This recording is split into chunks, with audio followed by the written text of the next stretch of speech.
Well, good afternoon, everybody. Welcome back to another edition of the Hot Mic Podcast. I'm Nathan Ivey. I'm your humble host and moderator. I am not alone. I'm joined by Kevin Gordon, Kevin Aldridge, and Iranetta Wright. Hope everybody's doing well. How are you? So far, so good. Yeah. So far, so good. Happy wet rainy Friday. Yeah. Well, as I was telling the crew, everybody, I hope that the high winds don't knock out the internet services. If that happens, it's, God is speaking. It's out of our control. We'll be back on another day. But hopefully we'll be good because we've got some hot topics scheduled to talk about today. But first, little housekeeping for the people that are watching. Please like and in particular share this wherever you might be, whether you're on Facebook, it's on YouTube. You can share it wherever. Share it in different groups. We're trying to grow the podcast. The Hot Mic Podcast is pretty simple. It's where divergent points of view debate and discuss hot topics. And there's been no topic hotter than the topic about what's happening in the city of Cincinnati as relates to our students. For folks who don't know, the Cincinnati police chief did a surprise presentation, to put it mildly, for the Cincinnati school board. As a matter of fact, I've got a clip of what she said that I want to play for everybody and also the crew, just so we have some context of what she actually had to say. So let's play this, and then I want to get everybody's opinion. And Iranetta, of course, because of your background, I want to get your thoughts in particular. Oh boy! She actually mentioned you. So here goes. Check this out. Involving Cincinnati Public School students. I won't read each one of these for you, but you can see they range from shootings to fights. A call that is most critical to us in nature when we hear it. An officer needs assistance. That means send everybody you got. I'm having problems. And these are going everywhere from Oakley Transit Center, Government Square, Taft High School, shooting in front of Taft High School, business owners, even so far as we went as far out as Green Township to assist with the Dent Schoolhouse incident. Now, that may not be in the city limits, but we have information Cincinnati Public School students were involved in that as well. We had incidents on Fountain Square. I bring these to your attention just to show you this is what our officers are dealing with every school day when school lets out. Every day. Since the start of the Cincinnati Public School year, which has only been 40 days ago, there have been 30 youth arrested around the 4 transit centers. 2/3 of them arrested have been CPS students. Now, we understand not every student we're dealing with is a CPS student, but a large majority is. What's really disheartening to me is most of these students, 75%, have never been arrested before. And I've been around long enough. I've heard the conversations about, does putting police in schools create that pipeline into the Justice Center for our students? Some people say yes, some people say no. I've seen it at work. I believe that that is an incorrect statement. I think our school resource officers are phenomenal in our Cincinnati public school systems, I would challenge you that the policies of this board is feeding into the pipeline. Because we being the police, are now left to deal with your students at these transit centers, and most often we have no recourse other than to make an arrest when we witness criminal activity. So I believe some of the policies here that will be up to you to change are the ones that are creating that pipeline into the justice system. Okay, so I want to stop right there. I think you get the. Here we go. There we go. Yeah, I think you get the gist of it. So she made a very forceful and a very emotional speech about that. And she laid it on some levels right on the doorstep of CPS. And since we have Iranetta here, and she actually mentioned you, I think she mentioned trying to have a conversation where she had a conversation with you, and to her satisfaction, nothing was done. I think it's only fair we go straight to you, Iranetta, just to get your thoughts about what the police chief said, and also answering the question, what is the role of CPS in this situation, or what should it be? So I think that we should be prepared right now for me to say some things that some people are not going to be okay with. And that's just kind of how it is. One of the things that's true is that the what we did last school year can be chronicled, and at that time it was even celebrated to a certain degree by the chief. Their concerns started last year. Most of the concerns last year were in the Government Square area, and everyone recalls when that happened. There was an issue downtown where youth actually attacked some individuals downtown. We received a call about it. Some of the students were CPS students. After the fact, we met. Our team had already been meeting with the officials from the city, the officials from Metro, and that was pretty consistently. The chief, and rightfully so, who is definitely is concerned about the children and also concerned about the safety of her officers, called for a meeting where all of us attended the meeting. Myself, at that time, my chief of staff, who had oversight of the security for our district, in the meeting was represented. It was one of the assistant city managers. The city manager was actually on the phone because she was in another meeting. There were representatives there from the police department, and so from SROs as well. And so we actually talked through as much as we believed that we could do at that time. What happened from there, and again, it can be chronicled because it was in much of the media. It was on the school district's website. It still may be there at some place. But at that point, we did several things. We sent a video out to families, really asking them to talk to their children about the expectations as they are going to and from school. We talked to them about, we got information from Metro on the students that were going through Government Square, because Government Square was the primary concern at that time. This is my first time hearing this presentation, so I'm now hearing that there are other areas that are concerns now as well.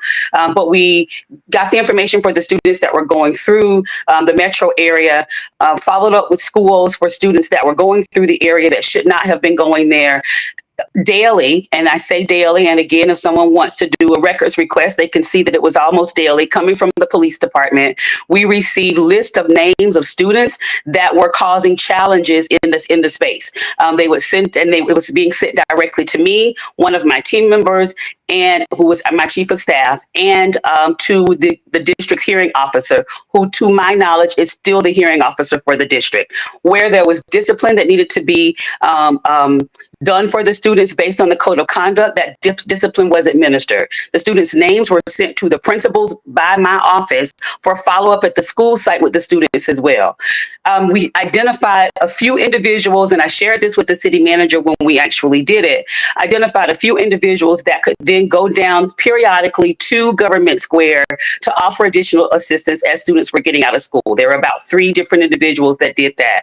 There was some concern when we did that. There were some complaints about the fact that we were sending individuals there. However, the city team was satisfied with the fact that we were trying to send individuals to help. So we were getting started, and when we began to monitor, things were getting better. better based on the feedback that was provided to me. So, if it doesn't alleviate the problem, I do understand the chief's concern when she says not to her satisfaction. How, if that's what was said, I haven't heard the rest of it. However, it has not alleviated the problem. I think the challenge is it is a greater problem than any one entity, and it's really become a community problem. And how do we come together as a community to then address the problem? It's multifaceted. There is not just one scenario that is going to be the thing that is going to fix the issue. Right now we have schools across this country that are feeding students breakfast, they're feeding them lunch, they're feeding them dinner. We have schools that are providing uniforms for students. We have schools that are now have washing machines in schools so that they can wash clothes for children.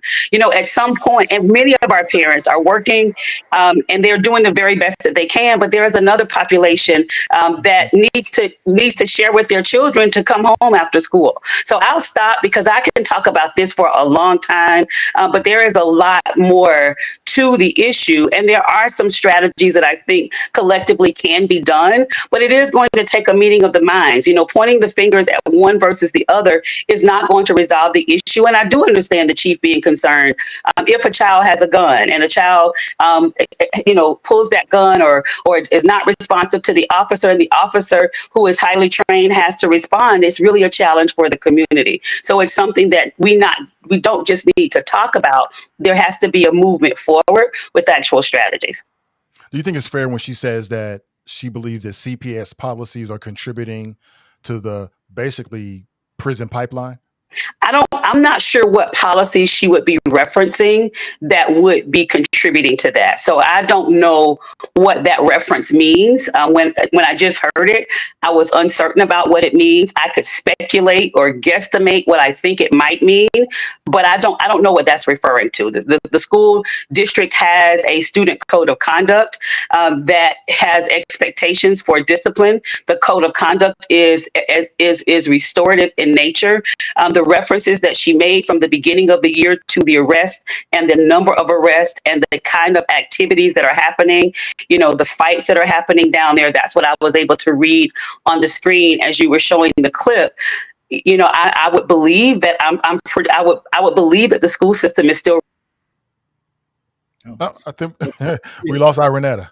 Hey, Nathan, if I can just jump in. Yeah, go right ahead. We'll try to get her back on. When she gets back. I sort of agree. I think it was somewhat unfair for the police chief to sort of lay that out there specifically without talking about what specific policy she was referring to. It's that type of thing that, you see over and over again that serves no one and does nothing to advance the conversation. I mean, from the vantage point where I look at it, I sort of feel like the police and schools are both being put in somewhat of an unfair, disadvantaged position because they're both being expected to do things that are not necessarily a part of the makeup of their job. Look, it's the responsibility of every parent, of every household to raise and sort of take care of their kids. Because that's not happening in some areas and in some households, they are being left to sort of try to clean up the mess of what either individual households can't do or are unwilling to do, and where the community at large is not stepping in, sort of playing that role of the village.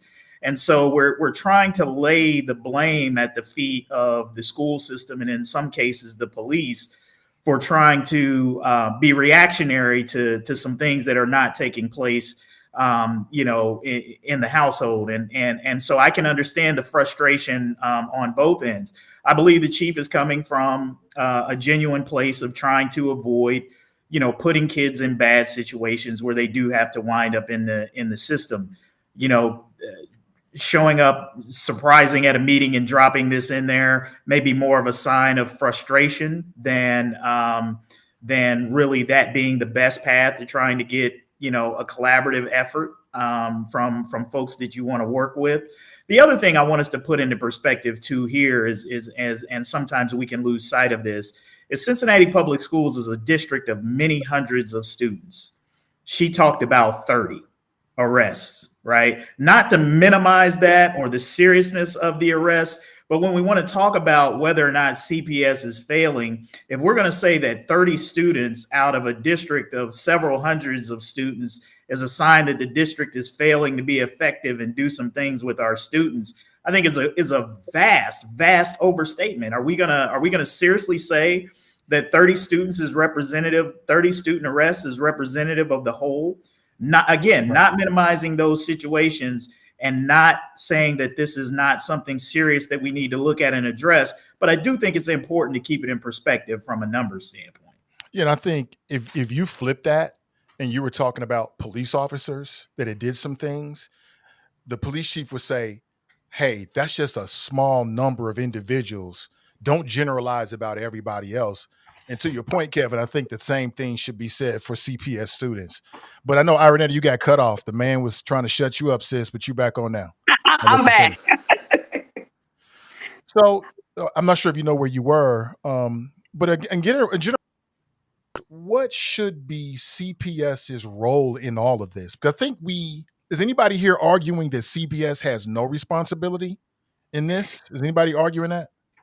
I think that, I'm not quite sure at this point what's being asked for from the district. I do know that district leadership, the current leadership, the interim superintendent, the deputy superintendent, the board, collectively, they have a concern for the children and they want what's best for students.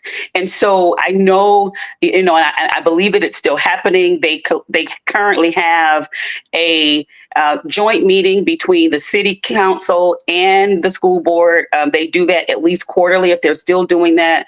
And so I know that they're willing to come together and have additional conversations. There is, however, a responsibility when we think about it. There is a certain amount of jurisdiction that a school district has as well. And so when you think about that, it may involve some different types of policy changes in terms of who can actually be at the transit centers, what they can actually do. When you go to other areas that have, and most of them have subways, right? New York, the DC area, they've been using public transportation for students for many, many years. And they have transit officers, they have transit security, and that the individual's a part of their responsibility is to monitor what's happening at the transit station. So I think that if there is an opportunity to come together in some kind of, public-private partnership and actually hire individuals to be at those locations whose their job is actually to serve as security in the spaces. Right now, we tried to do a little bit of that. I know Metro had individuals that were at the stops as well to offer assistance. Of course, the chief, had SROs that were there as well. But again, it's trying to band-aid a much larger issue in terms of thinking about the security piece. To Kevin's point and to what you said as well, I deal a lot, anyone that's worked with me know that I deal a lot in the 80-15-5 principle. 80% of the kids are doing what you expect them to do because they're children. 5% have some real issues and you have to do some other things in terms of resources and support for them. The 15% in the middle is what makes the difference. Either they go with the 80% to get 95% rowing in the right direction, or they go with the 5% to get 20% going in the opposite direction, which makes life fallacious. One of the things that's beginning to happen right now that I think we're beginning to see, I do believe there are more than 30 kids that are actually coming through the transit centers. And I think we know that. And I do know that there has been an increase in a few numbers of students because the 7th and 8th grade students are now back on Metro transportation as well. That was a decision that the school district had to make. It was one that I recommended in February or March that was actually done, I believe, sometime in the summer. So if there was opportunity to work through some problem solving, I just don't know. I don't know what those conversations have been. I know that we were also, however, you asked about responsibility. I know that we had also worked very closely with Metro and was looking forward this year to improve technology at Metro that would then allow students to go more directly from their school to their neighborhood without going through the transit areas. Metro did a lot of changes last January to reduce the number of students that were going through the centers. But at the same time, if students want to congregate in an area, they know how to do that. I rode through that area last night at about 9 o'clock, and there were still children that were out in the area. Now, we know we have after school passes and all of those things, but at any time of the evening, you can still ride through the area and see kids out. And so at 9 o'clock at night, whose responsibility is that? Hey, Kevin G, you want to jump in there? Yeah. First of all, I want to agree with what Kevin Aldridge said about begins at the home. And there are some homes that take their responsibility seriously and others that don't. And I think that is then dumped on the schools themselves. But I kind of want to go back to and kind of get a little bit of background here. What would be the process for the Cincinnati Police Department if they're having issues with this, of getting this addressed short of going to the meeting? Now, I don't disagree with showing up at the meeting and kind of getting the attention drawn to it, depending upon the level of frustration and how many times they have tried to do things. But when I look back at the recording of the meeting, I got to tell you, if you want to know what's wrong with the Cincinnati school system, just look at the school board there.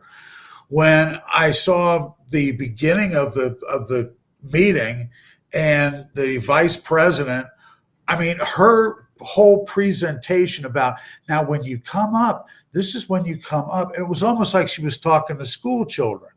And then when the police officer, or when the chief came up, then Eve Bolton started talking about, well, you're here with your entourage, and we can deal with this later and deal with this at a later point. And maybe we'll show up at city council and we'll do our thing. And she's apparently in the article, she seemed like she was ambushed.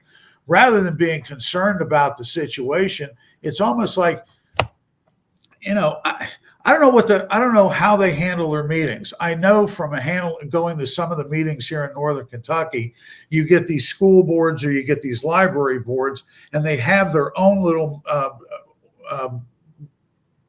rules for presentations. And it is all centric. In some cases, you have to supply them with the questions ahead of time, and they determine whether or not they'll answer that question or whether you can speak at a school board.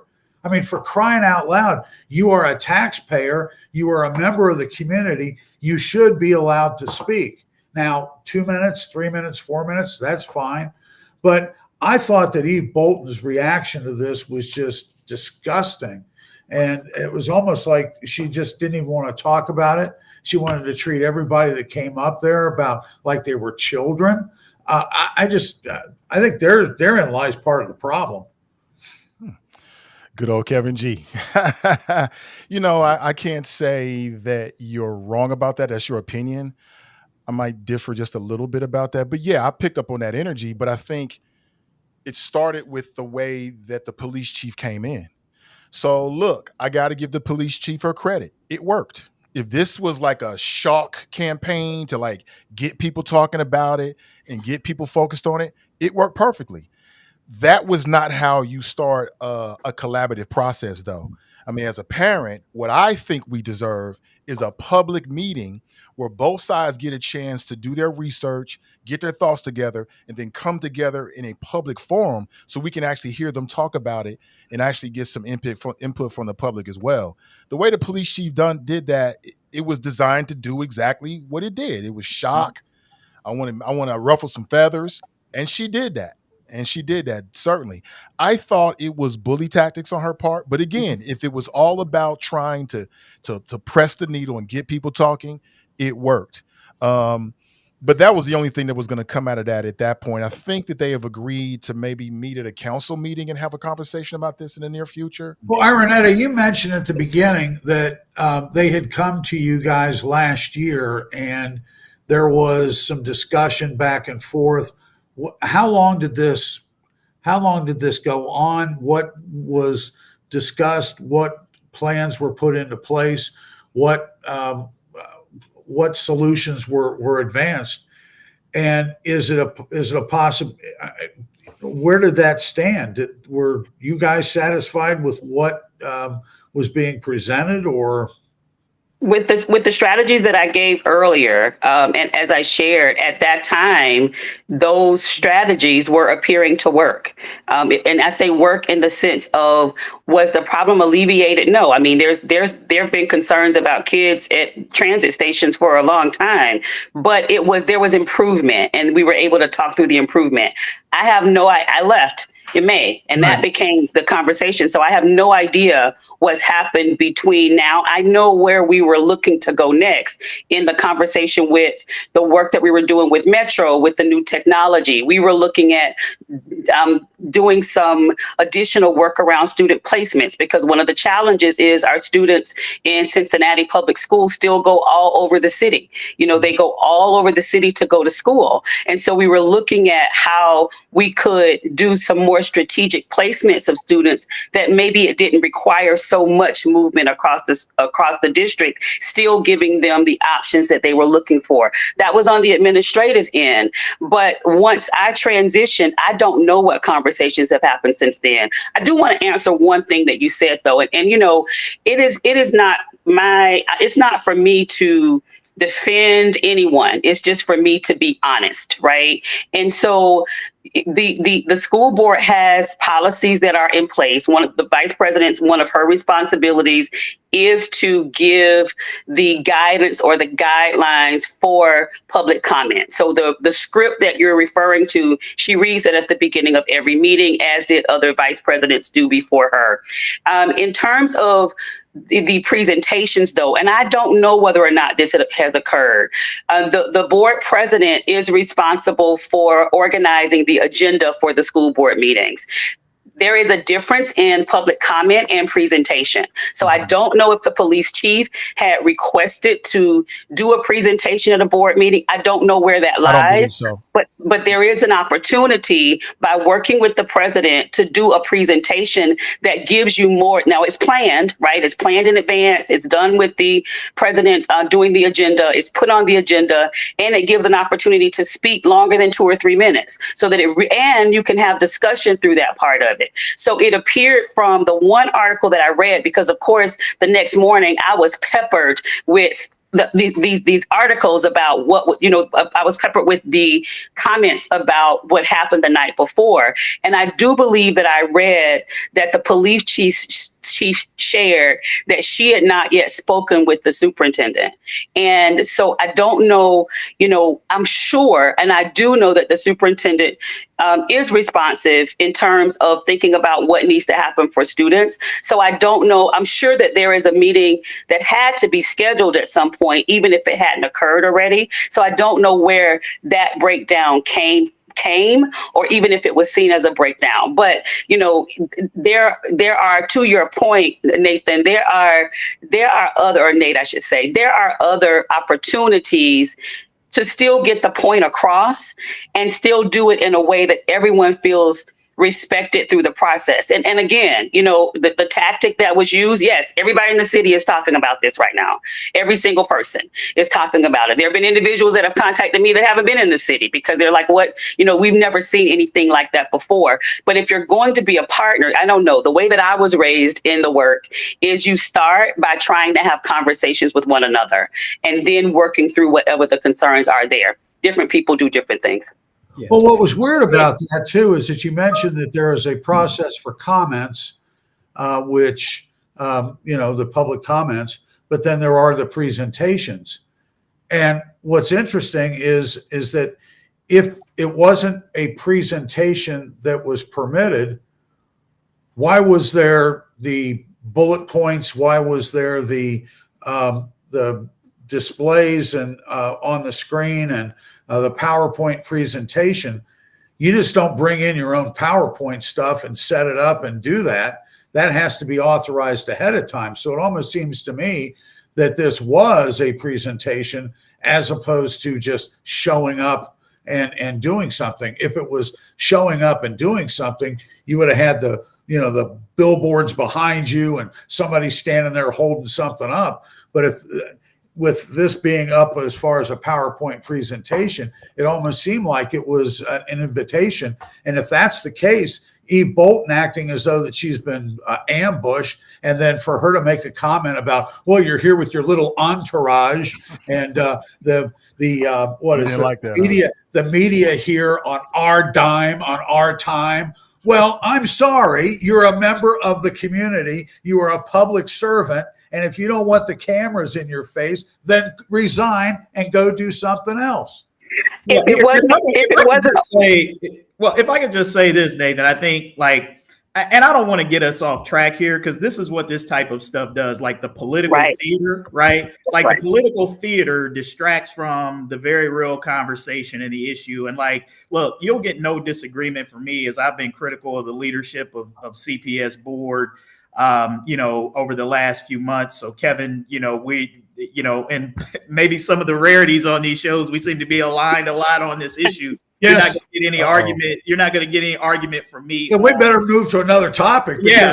On the leadership challenges there. But to your point, Nathan, there and what Iranetta said, there clearly have been a lot of conversations that have been going on behind closed doors, outside of the purview of the public, on all sides. And apparently those conversations have not moved the situation to a point of satisfaction, to where the police chief is not her frustrations on this issue are clear and apparent. I mean, when you come in like she did, you're doing it to prove a point. As we've said, you're doing it to draw attention to it and sort of blow the top off of it, because you're not satisfied with where sort of the behind the scenes conversations are leading, and to those sorts of positive resolutions that you would like to see. I think that's where we've got to move to some degree from beyond these sort of closed doors conversations and start to have more public conversations involving the public on this, because to Iranetta's point, this is not something that's simply going to be resolved at 801 Plum Street or at City Hall, or even in Metro, because all of these folks are sort of making decisions. And not saying that they're making decisions. I think they're trying to make the best decisions that they can, but clearly there are some decisions that are being made that we're not thinking about. What is the potential fallout of the decisions? Clearly, the decisions that were made in terms of changing bus routes have had some unintended consequences that folks, when they made those decisions, they thought it was a good thing, but they didn't think that the outflow of that was going to be a bunch of kids gathering at Governor Square and these other places. And so maybe now, Kevin. Yeah, and so maybe now it's time. At the for the Federation of Teachers, they had an issue with this 3 years ago. Sure. They were like, "Wait a minute, you're going to give unlimited bus passes to students? That could be a potential problem." So some people did of course, they didn't know what was actually going to happen, but they did have some concerns. Right. But it was two different things. It was two different things. This actually started the January before I started in the district, January of 2022, when Metro could no longer do the extra routes. Based on Metro, they shared that they could not provide public school transportation directly only for students, and they were in jeopardy of losing their federal funding if they did that. Now, so that's where a lot of this conversation started. So the school district had to do something, and the school district made the decision at that time because the legislature had said that 7th and 8th grade students in charter schools could not ride public transportation. They made the decision at that time to take the students in CPS off of public transportation. If it wasn't good enough for the charter school kids, it wasn't good enough for CPS kids. So that my very first year, one of the challenges with transportation was that we had put 7th and 8th grade students back on yellow buses, and we didn't have enough buses to actually accommodate the students. That wasn't really planned and organized. We worked through that for a year, so that last year we completely changed that whole process. This year, because of the change changes in budget, they made the decision to put the 7th and 8th grade students back on the Metro. So it brought the same kinds of issues again that were occurring beforehand. Metro had new technology that was really to assist with this. And I haven't spoken with Daryl Haley, so I don't know how, that technology work is going. But to the overall concern, I'm sure, that Julie brought up the concern about the students being on the Metro and getting passes and all of those things. But based on Metro, they are not able to just provide the extra routes that they were providing for students that would take them from their neighborhoods directly to schools without having to pass through in the Metro, in the transit stations. Mm-hmm. Yeah, thank you for the clarification. So this sounds like it's a money issue, right? It's about money. At the end of the day, it's about money. Metro didn't have enough money to keep those routes going. The police chief said that she paid $400,000. She did not. Those are taxpayer dollars, sis. CPS is saying they don't have enough money. So it's about money, right? Yeah, well, you hit the nail right on the head there, because that's what I was going to say. We as taxpayers, elected leaders, and everybody else have to look at this situation. I mean, look, there's a very real reality that folks in Hamilton County and really largely along everywhere in the country are taxed out. They're taxed weary. They can't take one more school levy. They can't take one more stadium sales tax or whatever it is that you want to say to build something in that, something else, increasing earnings taxes.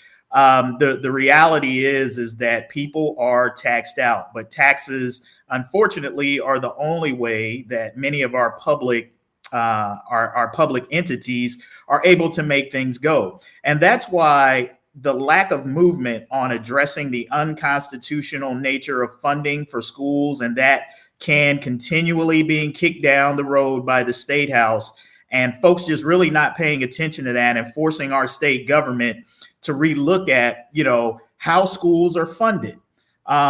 This is where this kind of thing shows up, and it's a pay now or pay later type thing. And it's like, if we don't figure out ways to give our schools the finances that they need to be able to take care of these things in a more productive way, then we wind up spending the tax money in more unproductive ways. Instead of building more jails and prisons, wouldn't you rather have that money being spent and being dedicated toward toward having a transit system that doesn't create situations like this, where we have kids who get into trouble and then find themselves into the jail or prison system? So we've got to understand how all of the dots connect on this stuff, and you're going to pay one way or another. Unfortunately, now the way that we're paying is in the form of far too many of our kids winding up in the prison pipeline, where if we said, hey, if we spent more money, if we invested more of our money on the front end, maybe we could keep more kids out of trouble and create better situations.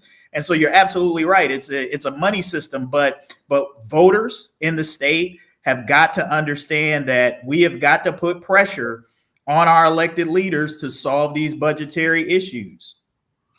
Well, as part of the budgetary issue, generally what you do is you look at how the money is being spent and how those dollars are being allocated. And when you dig into some of the stuff that's going on, especially with mass transit, possibly the city budget and other things, you start seeing waste, fraud, and abuse. And if you could cut half of that out or cut most of that out, you would solve a lot of these problems. I don't know what these school board members make. As a matter of fact, I tried to do a Google search on that, and I spent probably about 45 minutes doing it. I found stuff about board members around the state. I found what some of the teachers make in Cincinnati schools, or principals, and who's the highest paid principal and so on. But as far as the school board is concerned, but how are these dollars being spent? Are they being spent wisely? Do we have maybe too many administrators, too many people that are pushing papers as opposed to people that are in the school? Does Metro run routes where you've got one or two people that ride that bus? I know here in Northern Kentucky, which is where I live, our buses, except at rush hour, are empty all day long. and they drive up and down the roads, and they're empty except at rush hour. So that seems to me to be a big issue in terms of having the right routes, or having the proper size buses for the time of day, or something along those lines. I don't know about Metro, but I would imagine that in any organization where they are given a certain amount of money and they don't have to basically prove that they need this money, they just keep getting more and more money. And I wonder if they're doing anything, if they're doing things efficiently. So I just cannot let the police chief off the hook. I got to go back to some of her comments that is still just sticking with me. Like, at some point she said that she tried to have a conversation with you, Iranetta. It went nowhere.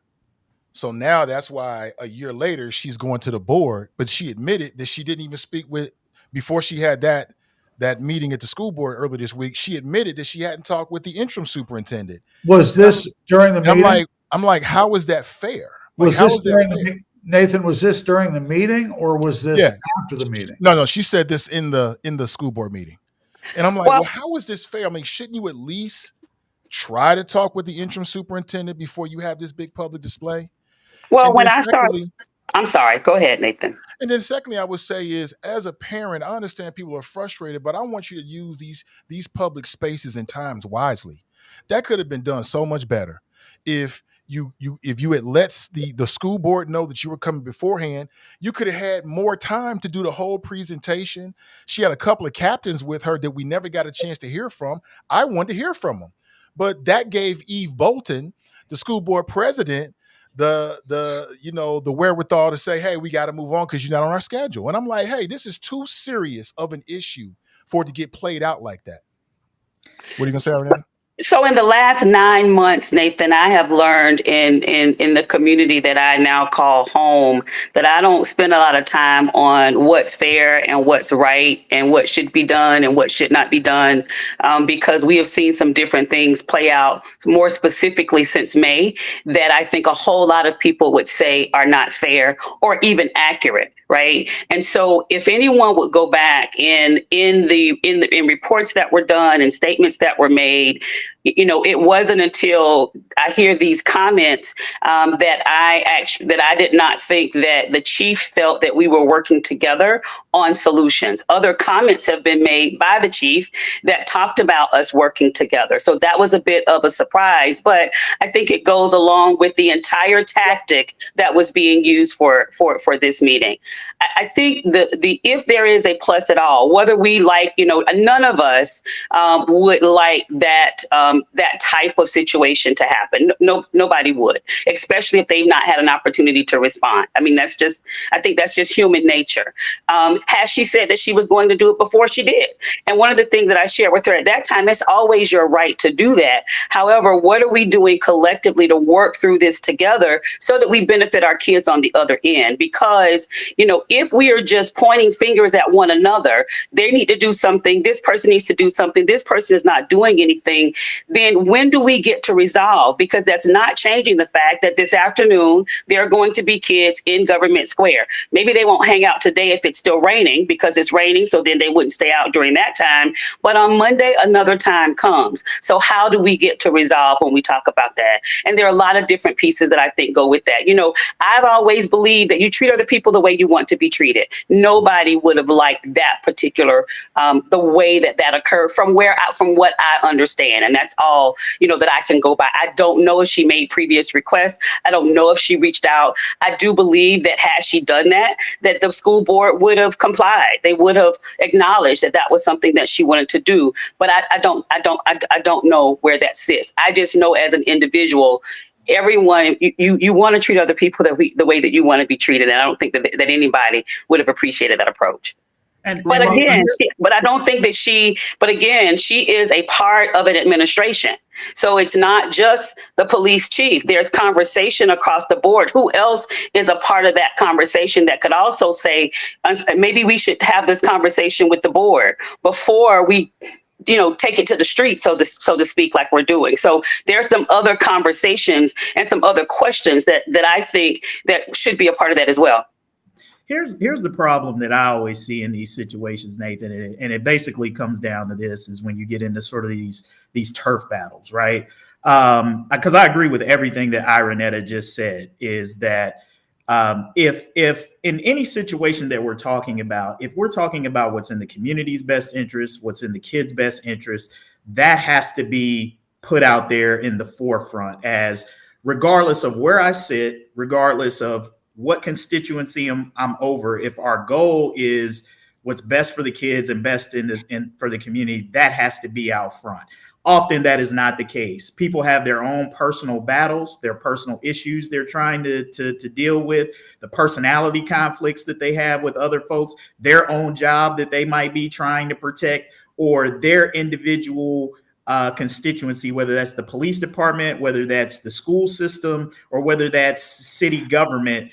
Everybody is coming at it from their perspective of their particular piece, and that's what they're arguing for, rather than taking a look at the whole and saying, what is the best for the whole, and how does my piece best service that, and how do we work collaboratively?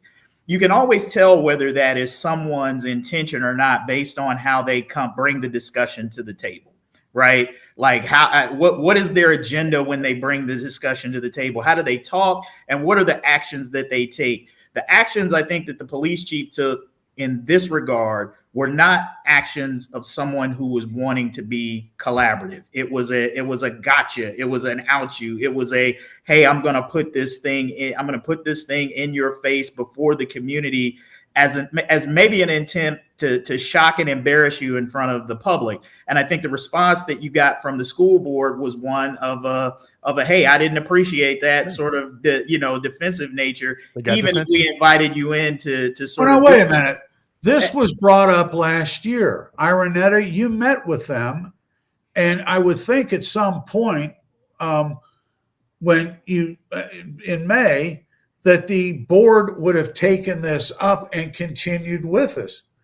If you've got a problem like this, that was a problem last year, and nothing has been done to resolve it, I mean, you can sit and that's talk. Not true. Iranetta herself just got here and gave an extended testimony about the things that she did. So I think, again, language is important. So when you say nothing, but did they keep that up? Nothing has been done, that is simply not accurate. And that's the problem with these conversations, is people say things that are not accurate. Now, if you want to say, hey, what you did didn't work. No, I didn't say that.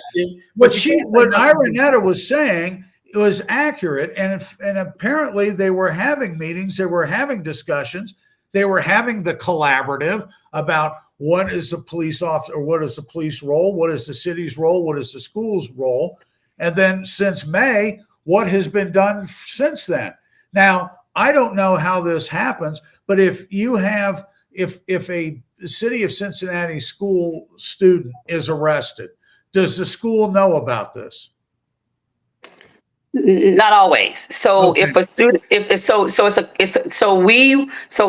actions that we were taking around notice in Governor Square was a specific strategy that we were using to make sure that we were notified, right? And so that's how we were able to follow up. But it was very tedious, right? Like it's one that you have to kind of stay on top of, because something was happening every day. Like we would get messages, for kids that were going into garages downtown, and they would go in a garage and they would fight in the garage, so it's still some level of follow-up. But at some point, there is, when do we include the guardians in the conversation? I mean, 7 and 8 o'clock at night when things are happening, when do we say, no, the school system is no longer responsible for that? Where are the parents? How are we following up with the parents? And as quiet as it's kept, yes, we do have children that are dealing with housing insecurity, but all of the students that are at the metro station are not homeless. So they're not hanging out at the metro station because they're homeless,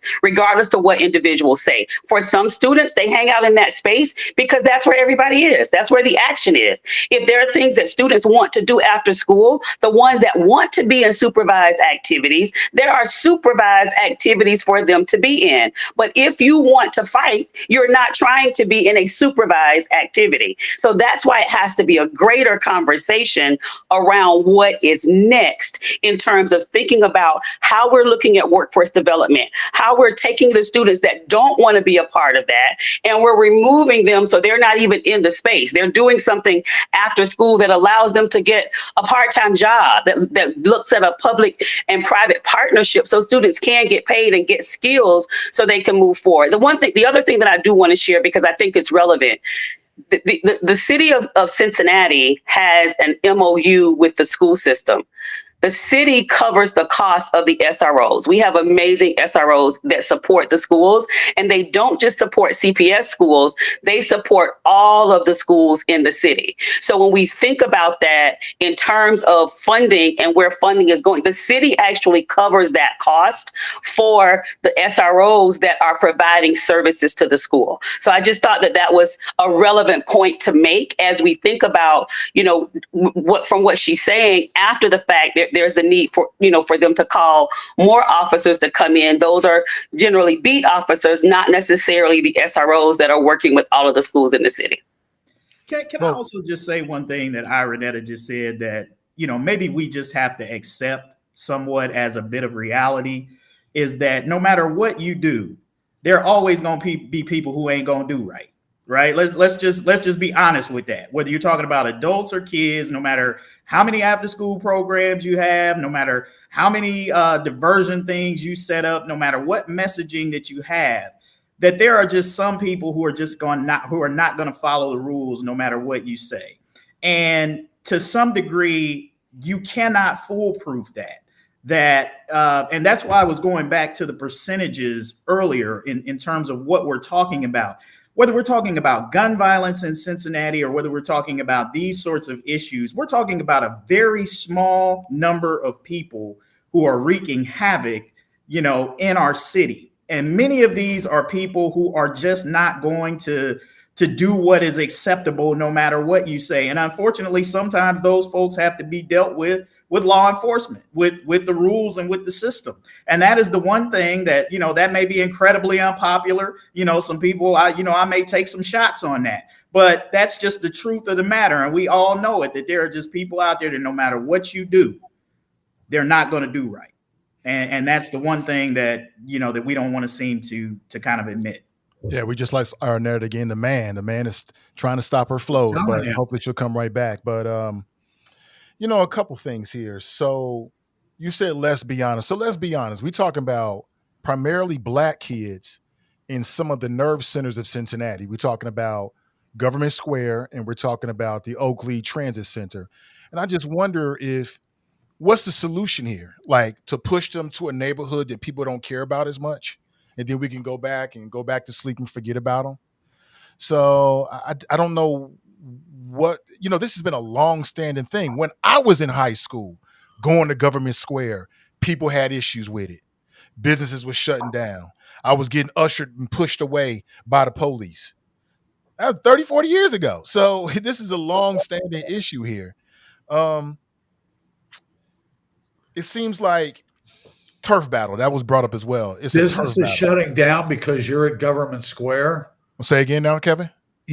A business is shutting down because you were at Government Square? Yeah, downtown Cincinnati, around that area, has a history of shutting down when Black folks go down there, primarily young Black people. Yes, they have a history of that. Yeah, I witnessed it firsthand. And so this is nothing new. It's par for the course, quite honestly, on some levels for me. And I hear the police chief, she's concerned about her officers, and I genuinely believe that she's concerned about the safety of the students as well. One thing that she doesn't get to do is absolve an officer for a future shooting that hasn't happened. She kind of mentioned and touched that a little bit in her, what I'm calling a rant to the school board. She's like, I can see the future. I've done this before and I know what's going to happen. It's going to be, and I'm like, we don't want that to happen. But if it does, it should be investigated and judged on the merits of what happened. You don't get a chance to absolve them because you're saying that now. That may not be her intent, but that's kind of something I got from it, and it kind of rubbed me the wrong way. But people are saying that cut this off before it happens, Nathan. You do But her something. words are not going to stop it from happening. Well, if you solve the problem before it gets there, the problem won't happen. And Well, and you know, if and you really want to solve let's the let's problem, look then at what you don't goes on at deliver a city rant. council meetings, school boards, and all this sort of stuff. It seems like whenever certain people have a beef and they don't go through the channels and they get all the attention and then stuff gets changed, that's okay. But when somebody like the police chief comes and presents something that has been a problem, and again, it seemed like when Iranetta was there that she was making efforts to solve the problem. Now, apparently, and maybe this is a topic for a different day, but from the articles that I've read, it seems like Iranetta was the kind of person that wanted to get things done, that wanted to shake some things up and not do the normal that was being done before. And apparently, people that have to change in order to improve don't like to improve and change. And that's why she's no longer there. So if that's the case, and if that's the idea as far as the Cincinnati School Board is concerned, then they're not going to solve this problem. They want to put their head in the sand. They just want to have this wonderful little meeting where everybody just kind of treats like each other like they're children and like, oh, you did such a wonderful job. I just want to pat you on the back, and then we'll just go on to the next subject. Yeah, Solve but you know the what, problem. Kevin? You know what, Kevin? It's not often what you do, but how you do it. Well, my wife tells me that all the time. And She that said, goes for the Kevin, it's police not chief what as you well. say, it's how you say it. And that goes But- for the police chief of Cincinnati. Well, the thing is that, it sometimes when you say something or you do something, it's maybe not appetizing or it's maybe not pretty, but it works. But if you come in as a wrecking ball, How You did she can't- you have the can't- PowerPoint presentation You if she can't- wasn't invited? when you come in with maybe it was a courtesy they gave to her, but they certainly stopped her time. But when you come in with a wrecking ball with a certain attitude, you can't be surprised when people get defensive. You can't have it both ways. You cannot have it both ways. But now, okay, if a lot of times when people get defensive, it's because somebody has shown them to not being part of the solution and that showing their failures. And of course, you're going to be defensive on that. a lot of times, If somebody sometimes. shines the mirror in your face and says, this is what's going on, and you guys need to do something about it. And we're like, well, we don't have a problem because everything's hunky-dory over here because we've been patting each other on the back, telling everybody that we're doing a great job. That's one way of looking at it. The other way of looking at it is sometimes people get defensive when you come at them the wrong way. Period. If I come at you the wrong way on something, I can't be mad when you get defensive. That's just human nature. There's definitely truth to that, but I think there's also truth to the fact that change is hard for all of us. It's like anytime that you have somebody who's coming in and talking about doing something different, people immediately begin, and this goes back to my point a little while ago, people immediately begin to go to what's going to happen to me? What's going to happen to my job? Is somebody going to be coming at me saying I'm not doing what I'm supposed to do, and then I lose my nice salary and benefits, and then I'm out on the street? I mean, look, let's just be real. Any of us who've worked a job, or have worked in corporate America and they brought in a new boss or something like that, it gets real tense. It gets real tight. And you start wondering, like, what is this person going to do? How is it going to change? And how it's going to affect me? It becomes very much a conversation about me. And I think you see that same thing at play, here in this situation. And that's the part of the conversation that people don't want to be honest about, that they don't want to admit, is that when change is on the forefront, right? You start thinking about, what is this going to mean for me? And I think that as much as anything can derail progress, right? Is when people get more concerned about defending their turf, defending their position, rather than looking at, are these changes what's actually going to be best? Well, flipping that around, it seems like the school board is interested in protecting their turf. I mean, you can look at it from that perspective as well. And and so is the police chief.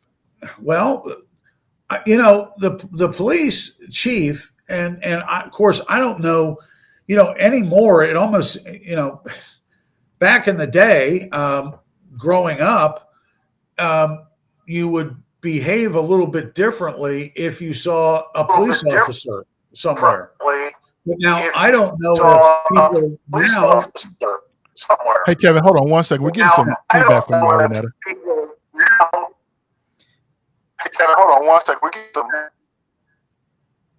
Hey, Iranetta, can you hear us? You might have two. Can you hear us? I can hear you. You might have I can hear You you. might have two windows open, maybe. You might have Or maybe two a phone. windows open, maybe, or maybe a phone. Yeah, because the audio is not good. Yeah, because the audio is not good.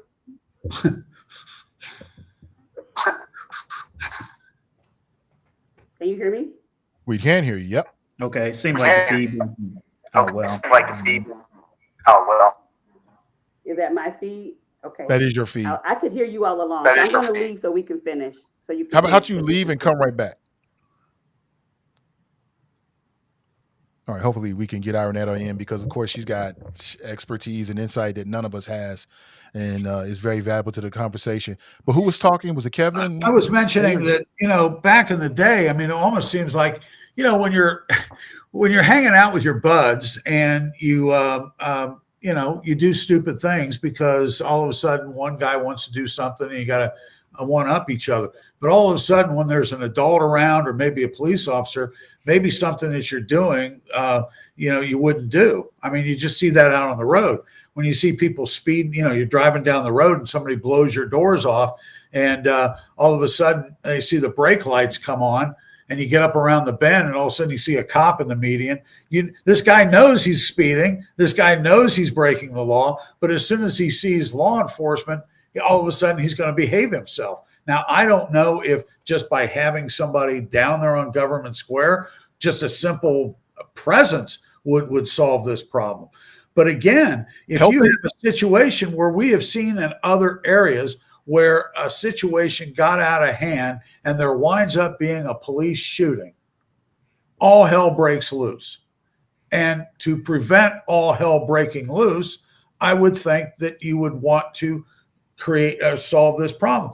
The fact that this is still going on this school year and that there have been in 40 days, 30 arrests and something like that. Apparently, whatever was being done ahead of time, and maybe the police chief, I don't know why she mentioned, I guess I didn't see her whole presentation. I didn't see her calling out Iranetta specifically, but something apparently from May to now didn't get done. And the fact that somebody in the absence of Iranetta didn't step up to the plate, especially the school board, and run with this and solve the problem, I think is a problem right there and kind of gives you an indication, in my opinion, of what the board is like. Yeah. Hey, Nathan, I do. There was a comment in the chat that and you kind of touched on this a little bit before. Maybe it merits a little bit more conversation. And it was a comment about the business community's perception of our children. And so here's a part of the conversation I think is worth having. In my experience, even when I was a teenager, kids always hang out where their friends are. And, back when I was a kid, we used to hang out at the mall. We would hang out at, McDonald's or wherever the spot was that we decided after the game or before the game or whatever, where everybody was going to be, we were going to gather, we were going to congregate there. The businesses never really liked that.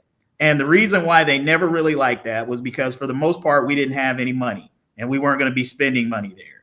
And the other side of that is that older people who actually did have money to spend at businesses wouldn't come there because they didn't want to be bothered with a whole bunch of kids who were loud and that sort of thing. I mean, that's very much a very real dynamic that exists. So when you talk about businesses having a problem there, and this was black, white, or whatever you want to talk about. That was exactly the way. If you remember, there was a while where at the Kenwood Mall that there was an issue of young people hanging out there, and there was a big issue about businesses there. It's the same dynamic. The reality is kids don't have money. some kids, not all kids, but some kids find things to get into when they're in those situations, and it's not an advantageous thing for businesses. Let's say that and set color aside. And I'm sure if you had someone from the business community who might want to talk about that, they could probably speak to that better than I could. This is just what I know. I can tell you from my own experience. I've gone to, there's a couple of places here that are fairly in northern Kentucky. I'll just tell you, Fort Thomas, Kentucky. It's a fairly wealthy area, well-to-do and so on. But there's a couple of convenience stores there. And there's times when I'd pull up there to go get something or buy something, and there'd be like 7 or 8 kids hanging around. And these are kids that are 12, 13, 14 years old. Yeah. I pull onto the parking lot and say, I'm not going to park the car. I'm not going to, have somebody come over and damage the car and then me get in a fight with a 13-year-old and wind up in jail. I just drive away. When you have kids that are hanging around, they're going to cause some mischief. And I don't care, it's not a white-black issue. It's just kids. Yeah. And so, of course, businesses are not going to want their business customers chased away because kids are hanging around or anything along those lines. They want to just be there for their customers. Yeah. And then I think where you can add in, to your point, Nathan, maybe somewhat of a stereotype dynamic. Let's just be honest that there are some folks who are not going to be comfortable with a whole bunch of black kids hanging around a certain place. That's going to drive away a certain grade of customer. Not everybody, but there's some people who are not going to come around if they have issues or if they feel threatened or if they feel afraid in those situations, if you want to add in that element. But I'm going to say that in general, beyond that may be a factor, but I don't think that's the sole factor. And then you also can't separate the reality of what has happened. Look, you can't say that when you've had fights, when you've had shootings in some of these instances, like you cannot say that people don't have a right to be concerned when that has happened. And if that was your business and it was happening out in front of your business and it was affecting your bottom line, you would have a problem with it too. So I think, like, if you're going to have this conversation, and I'm all about having the conversation about whether or not, black kids are going to be targeted or this sort of thing. I'm not saying that some of that is at play, but you also cannot ignore the reality of what's happening. You can't say when there are major fights going or shots being fired, you can't ignore that and then say that that's not a factor and a reason for people to have concerns. I just don't think that's a reasonable argument. But did anybody make that argument though? No. I mean, I often hear, though, when we say, like, oh, police are targeting our kids. I think that may be true in some instances, but where you've had challenges in an area, where you've had fights, where you've had shots fired, is that targeting? If police have to be there in those situations, is that targeting a community? I mean, that's what I'm trying to say. Like we got to have more sophistication to the argument if we're going to make moves in there. And if you're going to go fishing, you got to go where the fish are. And if you know that there's certain areas where there's going to be problems, that's where you have your presence and prevent it from getting that way. And quite honestly, it doesn't matter. It's not the idea of pulling up to someplace or going someplace where people are hanging around. It's the behavior of the people hanging around that would drive away the business. And if that's what's driving away the business, then yes, something needs to be done. I think it could also be interesting at this point to think about, because as we started the conversation today, one of the things that I share is it is not just a transactional conversation, right? Like it's much greater than just what's occurring right now. What we're seeing at this point is a symptom of a greater problem. But how do we begin to really work through that greater problem as a community? Because that's what it's going to take. I think it would also be interesting to have some additional conversation with Metro. Metro was a really good partner. Some people don't like to hear me say that either, but Metro was a good partner when I was actually in the organization. And they could share what they had already done and how they were trying to address what they could in terms of the logistics by making certain that students did not have to go to certain places. At that time, every child only had one stop, one transfer that they needed to make, but we know the major hub is downtown. So really talking to them about what they've been able to do in terms of that. And is this a situation now where you still have children that are going to that space? Because again, for some of them, that is a safe space for them, right? But I don't believe that that's the case for all. That's the case for some, but it's not the case for all. So the opportunity to have the greater conversation, but moving from the conversation to implementation that is going to be sustainable, because I don't know that what we've done up to this point is something that is sustainable. So what do we do that is something that is sustainable? We can get as many volunteers. I know Iris Rowley is at the metro station. I know that the one downtown at least every day. She started that last year when the concerns came up, and she and I had several conversations about that. But we recognize that there's a greater problem, right? And so how do we get that to be a part of the conversation as well?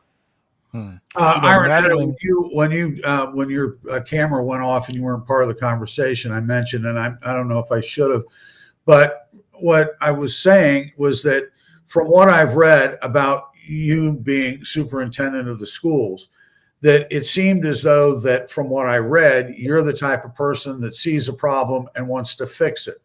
And that as part of the situation there, that there were certain things that you wanted to implement in order to improve the system. And apparently the people that didn't want the system improved or felt threatened by that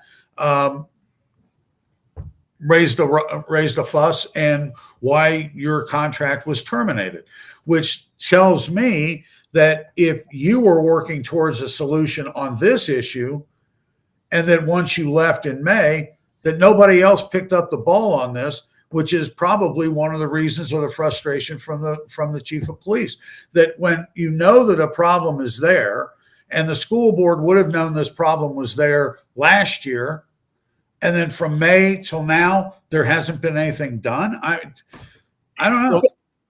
Let me say. Go ahead, Yeah. Iranetta. I'll say something. I think the only thing I'll say a couple of things. One, for some individuals, status quo is the most comfortable.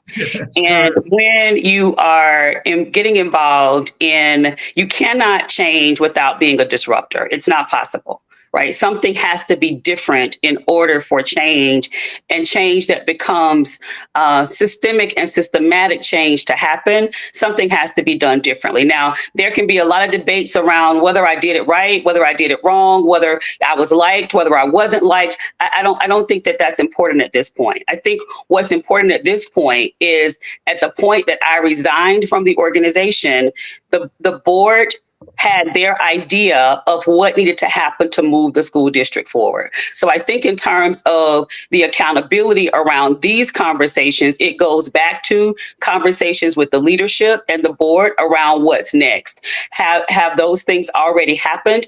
I am not sure whether or not they have, but I do believe that there are platforms for that to happen so that the conversation can continue, but not just the conversation continues, so that it can move from just the conversation into implementation. You're right. I am about getting things done. I am about outcomes for children. I am about making sure that things are better than they were when I got there.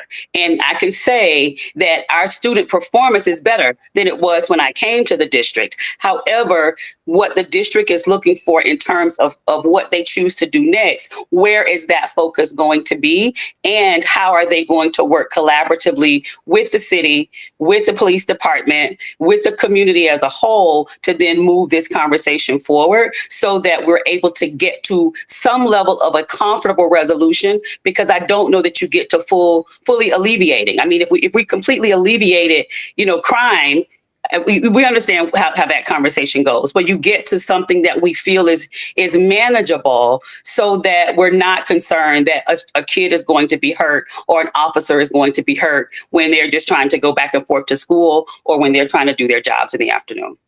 I think the police chief should have to explain which policies, because this came out of her mouth, is leading to the prison pipeline or to whatever she was trying to make. She should have to tell us that, because if she knows what exact policies are causing the problem, then let us know so we can start to deal with it. And I think, your words matter, language matters. So the perception and feeling I got from watching, that school board meeting and the police chief's rant is that CPS is doing nothing. And then I read Madeline Mitchell. She writes about education for the Inquirer. She's got a piece in which she talks about the history. And for folks who are interested, they should check that out. And it looks like CPS has tried to do some things. It just hasn't met the level of satisfaction, maybe to all of us and the police chief, but words matter and we should speak specifically. Yeah.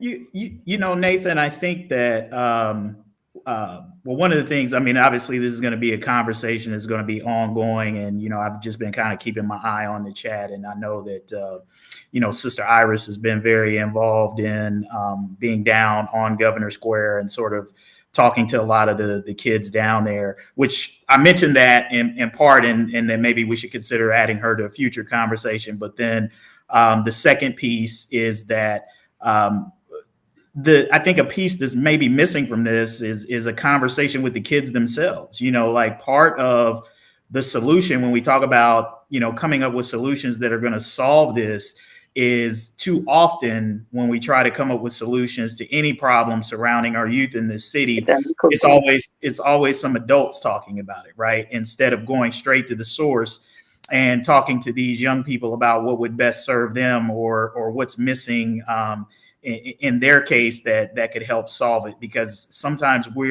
as adults, we're looking at it from our systemic issue, and we're failing to talk to the people who are most impacted and whom we're talking about, and that's our young people. So they definitely have to be a part of any conversation that we have about moving forward towards solutions. Yeah, but we know the solution is money. It's money. Well, to Kevin's point, it's a matter of how that money is spent. But to Kevin's point earlier, I agree with that. Yes, money is a part of the problem. But to Kevin's point earlier, you can pour more money on it, but if money isn't being used effectively, efficiently, and in the right ways, it's throwing good money after bad. So I think, yes, money is a part of it. Money may even be found in some of the existing money that, to his point, that's already being spent and not being spent wisely, right? So there's a part of that. There always needs to be in every element a show and prove component to how we're spending our tax dollars, given how limited they are. How much are we spending and what's there? Whether you want to start talking about administrative salaries, teachers' salaries, how much money we're spending on individual programs and on what. I agree that all of that should be something that we're always looking at and scrutinizing and figuring out, are we getting the most bang for our tax dollar? But that's a part of the conversation as well, because we can pour more money into it, but if we're not doing it in effective ways, we're still going to be frustrated. You guys remember but in this case, the former head of Fifth Third Bank, the guy by the name of Binger? You remember the Binger Commission, probably 20, 30, or even probably more longer than that. But he was hired by the Cincinnati School Board to kind of analyze being a businessman and being somebody who's run a large organization to kind of pinpoint what may be improved by the Cincinnati School Board. And he gave a presentation where behind him, it was basically a 4 foot by 8 foot graph. And he said, okay, here is the Cincinnati School Board up here. And here are all these different people that are involved. And all the way down in the far right corner were the teachers. And they said, one of the problems is all the bureaucracy that's in between, from the school board members to the individual teachers. There is too much weighted bureaucracy. Now, I have heard, and maybe this is wrong, but for almost every teacher, there's an administrator. That's incorrect. That's not accurate. What's the ratio? We actually did the numbers last year. If you go onto the district's website and pull up what the ratio was then, it gives you the information specifically. We did it as a part of the budget. I don't know what's changed with that now, but I don't imagine that it's changed that dramatically. The school district in terms of teachers has about 2,500, almost 3,000 teachers. So there are not that many administrators in the district. That was a part of the budget conversations last year. got a rough estimate of the number of administrators? That I recall right now. I don't. I don't. But it should be online because we discussed it as a part of budget conversations starting in February last year. Okay. One thing we got to remember is that, and I just don't like the classification of it, CPS student. These aren't just CPS students. These are Cincinnati residents. Their mothers and fathers are Cincinnati residents. They pay taxes. Maybe they pay property taxes. Maybe they don't. We all pay sale taxes. Everybody pays property taxes. I don't care if you rent or not. You're still Well, that's my point. Taxes. So I just don't like the way it's been classified, the way it's been labeled, right? It doesn't seem to be a recipe for success, in my opinion. But I'm not sure your point. Well, I've heard, during the rant by the police chief, she kept saying CPS student. And the point I'm saying is these are Cincinnati residents. Their mothers and fathers and sisters and brothers and nieces and nephews are Cincinnati residents. This is not just a CPS. How would you refer to them? Cincinnati residents. This is a Cincinnati problem. It's not just CPS. It seems like in doing so, you're pointing fingers, and I don't think that's productive. Yeah, that was kind of the point. I think was to look. Her whole impetus for being there was clearly to challenge CPS to step up and deal with their students, which, as she sees it, and as the statistics sort of point out to, are the lion's share of the perpetrators there. Right. So labeling them CPS students had a specific intent behind it, right? Was to call out and call to action the school district to do something about, quote unquote, their kids. But I agree with you in a larger sense. This is a city of Cincinnati in its entirety issue. And again, Iranetta said this. I mean, we've all said this in different ways. But the larger point is that the challenges that we're talking about here, the finger pointing or the blame or whatever you want to say doesn't lay at the feet of any one particular entity. This is an across the board challenge. We tend to talk about these issues and components. Affordable housing, we talk about that as an issue. But the lack of affordable housing in Cincinnati has a direct impact on what students in CPS are experiencing that relate to some of the challenges and issues that we see. If I don't have a place to stay, if my parents don't make a livable wage or, aren't working at all, if they're unemployed, if I'm hungry and I don't have a place to sleep, how am I possibly expected to be able to focus in on passing this test on Monday? I'm trying to figure out how am I going to get some money or where am I going to sleep at next? Where's my next meal going to come from? That's my priority, not what Miss So-and-so is talking about in math class. And so it's like, until we understand that all of these topics that we tend to talk about, affordable housing, livable wages, constitutional funding for our schools, all of these things are not, they're individual issues, but when you put them together collectively, you're basically talking about a student or a cluster of students in Cincinnati public schools who suffer from all of these things, and we've got to figure out a way how to fix all of these issues if we want to try to do it. We keep trying to approach this piecemeal, like if we just come up with better bus routes, like somehow or another, this is going to solve the problem. And that's part of the problem is the thought that we've got that we just do this one thing, or if we come up with this one thing, it's going to solve the problem. And it's not, it's bigger than that. So let me flip it. Is it fair to say that if CPS was more successful in graduating students that went on to graduate from college, that we would see less violence among our youth in the city? Is that fair to say?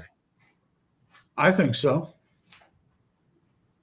Yeah, but again, that's simplistic. So what does it take? What does it take to get a child to graduation, right? Like a kid who graduates and goes to college, there are things that have to happen in that kid's life to be able to get them to a point to where they can reach graduation. So it's not just as simple as, enroll them in school. It's like we know of kids who come into school who are not ready. I was just talking to my cousin whose wife is a teacher, and she's talking about kids who are coming into her kindergarten class still in diapers. Nathan, wearing diapers in kindergarten class, bruh. Come on now. Let's talk about that. Like, I know. Like that's saying, with the hypothetically speaking, if that happened, would we see less juvenile crime in the city?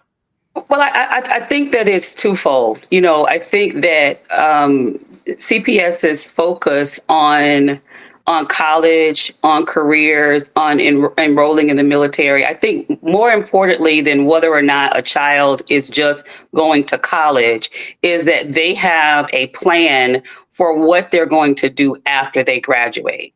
You know, being a, you know, and these are experiences that I'm the only one on this call has had. Being a high school principal in one of the most challenged high schools in this country, there is nothing more hurtful than looking at a child on graduation that is afraid because now they don't have school to go to, so they don't know what they're going to do tomorrow. And that's a real fact, that there are many children that school is their thing because they don't know what they're going to do next. So one of the responsibility, and I think differently than a lot of people that we work with, to Kevin, to your earlier question, and that makes me different because my experiences have been different. Yeah, I'm a first generation college kid. I actually went to college. My sister was not, college was not for her, but she got a trade. And for the last over 30 years, she's been doing that trade. And so I think it's really more important that we focus. Yes, the first step is graduation. But in order to get them there, we have to make sure that they're reading, because that is a civil right. So we can't be okay with lack of performance. So we have to make sure that they're reading and they're able to do math on grade level. We then have to make sure that as we are offering programming for them, it is programming that addresses their interests, not the interests that we have, but programming that addresses their interests and takes them into the 21st century. Right? We have the opportunities to do that so that as you're working with children, when they graduate, they know I'm going to college. I have a trade, so I can get a job. My proposal is that we work with them so that each one of them has a job while they're in school, that they're getting college credit for, that they're also getting workforce development hours for, so that it goes toward what they need for graduation, right? So it really becomes a comprehensive approach to looking at what we do. It's not just about, and I understand your question, but you know what I often say is, with dealing with children, it's just not an if-then statement, right? It's not an if-then scenario. Like, if we have more kids that are going to college, then that's going to be the thing that reduces the risk. We don't know that. We can hope with everything else that we've seen and what we've seen statistically, that when you have communities where there is, you know, when you have urban communities where there is a high population of homelessness, there is a all of the things we've talked about earlier, you see increased crime. I mean, you see that. And so when you think about children being a microcosm of that, as a school district, for many of them, that is where they spend the most of their time. So what are we doing to ensure that everything we can provide for them, we are giving that to them, so that when they do walk, first they have a reason to get across the stage. And when they do walk across the stage, they know what they're going to do next. It really should be about every child getting to the point of being able to make a livable wage. You know, middle-class children that can have middle-class jobs that allow them to take care of themselves. I mean, and that's that is a focus that we spend sometimes so much time on the problem that we don't, or we think about all that is stacked up against them. Well, poverty is not a disability. It doesn't mean that it doesn't cause additional challenges, but it's not a disability. Our kids can still learn and be in poverty, but they need to be with people that care about them. They need to be with people that connect with them. They need to be with people that actually see that they can do great things, and they hold them accountable for doing those things. Yeah. I think, I Nathan, don't know about your experience, but I look back on mine in terms of certain teachers that had a major impact on pushing forward and so on. And you mentioned that, you know, of having people that care. And you mentioned that, you know, kids spend more time at school than a lot of times than they do at home. And I think that is part of the issue, or part of the solution there, is that the fact that you have people that care. And to the point about, yeah, not everybody's cut out to go to college. There are a very big need for trade schools, but more than anything else, as part of even going back to when I was in school, there wasn't, you are based on your surroundings, you're based on your community and the people that your friends, your relatives and stuff like that. but there's a whole world of other opportunity out there. Not everybody is a construction worker. If you happen to work for, if you have, your family happens to be construction workers, not everybody's plumbers, not everybody's teachers, not everybody's accountants or lawyers, but there's a whole world of opportunity out there. And one of the things about getting out in the world, sometimes I wish, in school you would have known about some of these other opportunities that are out there, some of these unusual jobs that you don't learn about until you're out of school, that making those available and letting people know about that there is a pathway, as you mentioned, Iranetta, to the middle class. And to Kevin's point about it keeps going back to the family, going back to the home, the environment. Iranetta, you said that, poverty is not a disability. It's part of the back, but that shouldn't be the only issue to hold you back. And yeah, you're going to have some issues where just have a horrible home life, but that shouldn't dictate how everything else is done in the school system. I think this is the last thing I'll say, but we have, school districts across the country are doing a much better job of exploring opportunities and options that are available for children. I believe that. And in my 32 year, experiences, I see differences across the country. In this city, in CPS, there are some amazing teachers that care about kids, that want what's best for them, that work with children, that have their best interests. So they're wonderful professionals that are making a difference for kids every day. Just because I'm no longer in the district, I can be objective, and I'm objective about what I've seen and what can be next. However, there are opportunities for growth, and there are opportunities to think out of the box that sometimes we put ourselves in when it comes to making sure that our kids are getting what they need. So, I think that all of those things are true. And I think all of the different things that we're discussing, it's just so many different factors that are playing into the overall conversation about what it is that can happen next. Yeah. And I just want to seize on a word that both Iranetta and Kevin used, which is opportunity, right? Like that is the key to getting to what you want to talk about, Nathan, is that everybody has an equal opportunity at a livable wage. Everybody has equal opportunity at affordable housing. Everybody has an equal opportunity at quality education. Everybody has an equal opportunity at job prospects. Now, we're not talking about equal outcomes, because you're never going to have equal outcomes, right? This is one of the things that frustrates me when we get into this conversation about what is equality. But it's like, hey, I've got the same opportunity that Kevin, Nathan, and Iranetta have to achieve success in this world. Now, whether I take advantage of that opportunity or not, that is on me. So there's the personal responsibility that everybody has to take advantage of the opportunities that are in front of them. But if I don't have access to those opportunities, if I don't know about those opportunities, if they're not available to me,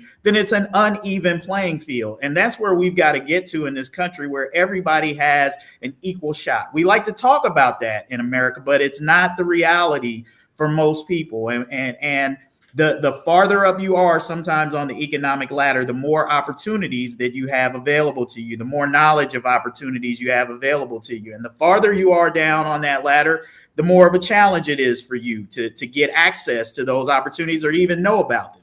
So that is where we have to continue to try to work as a country, is equal access to opportunity. Then it's up to the individual to take advantage of those opportunities. And I think that's how we can begin to kind of getting to a better place in our community. My God, Kevin and I agree. Circle back around.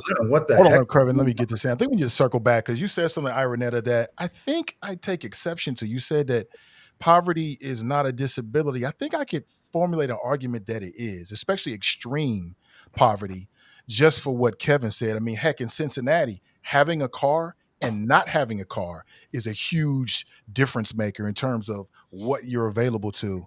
Jobs, grocery stores, things like that. And it has an impact on you on all levels, but that's another show perhaps in the future. I want to move on to something But else. I got to say this to you first. I can't leave it there, Go because ahead. when I'm Go right talking ahead. disability, Go ahead and get it in. I'm talking about the fact that children that are in poverty can still learn.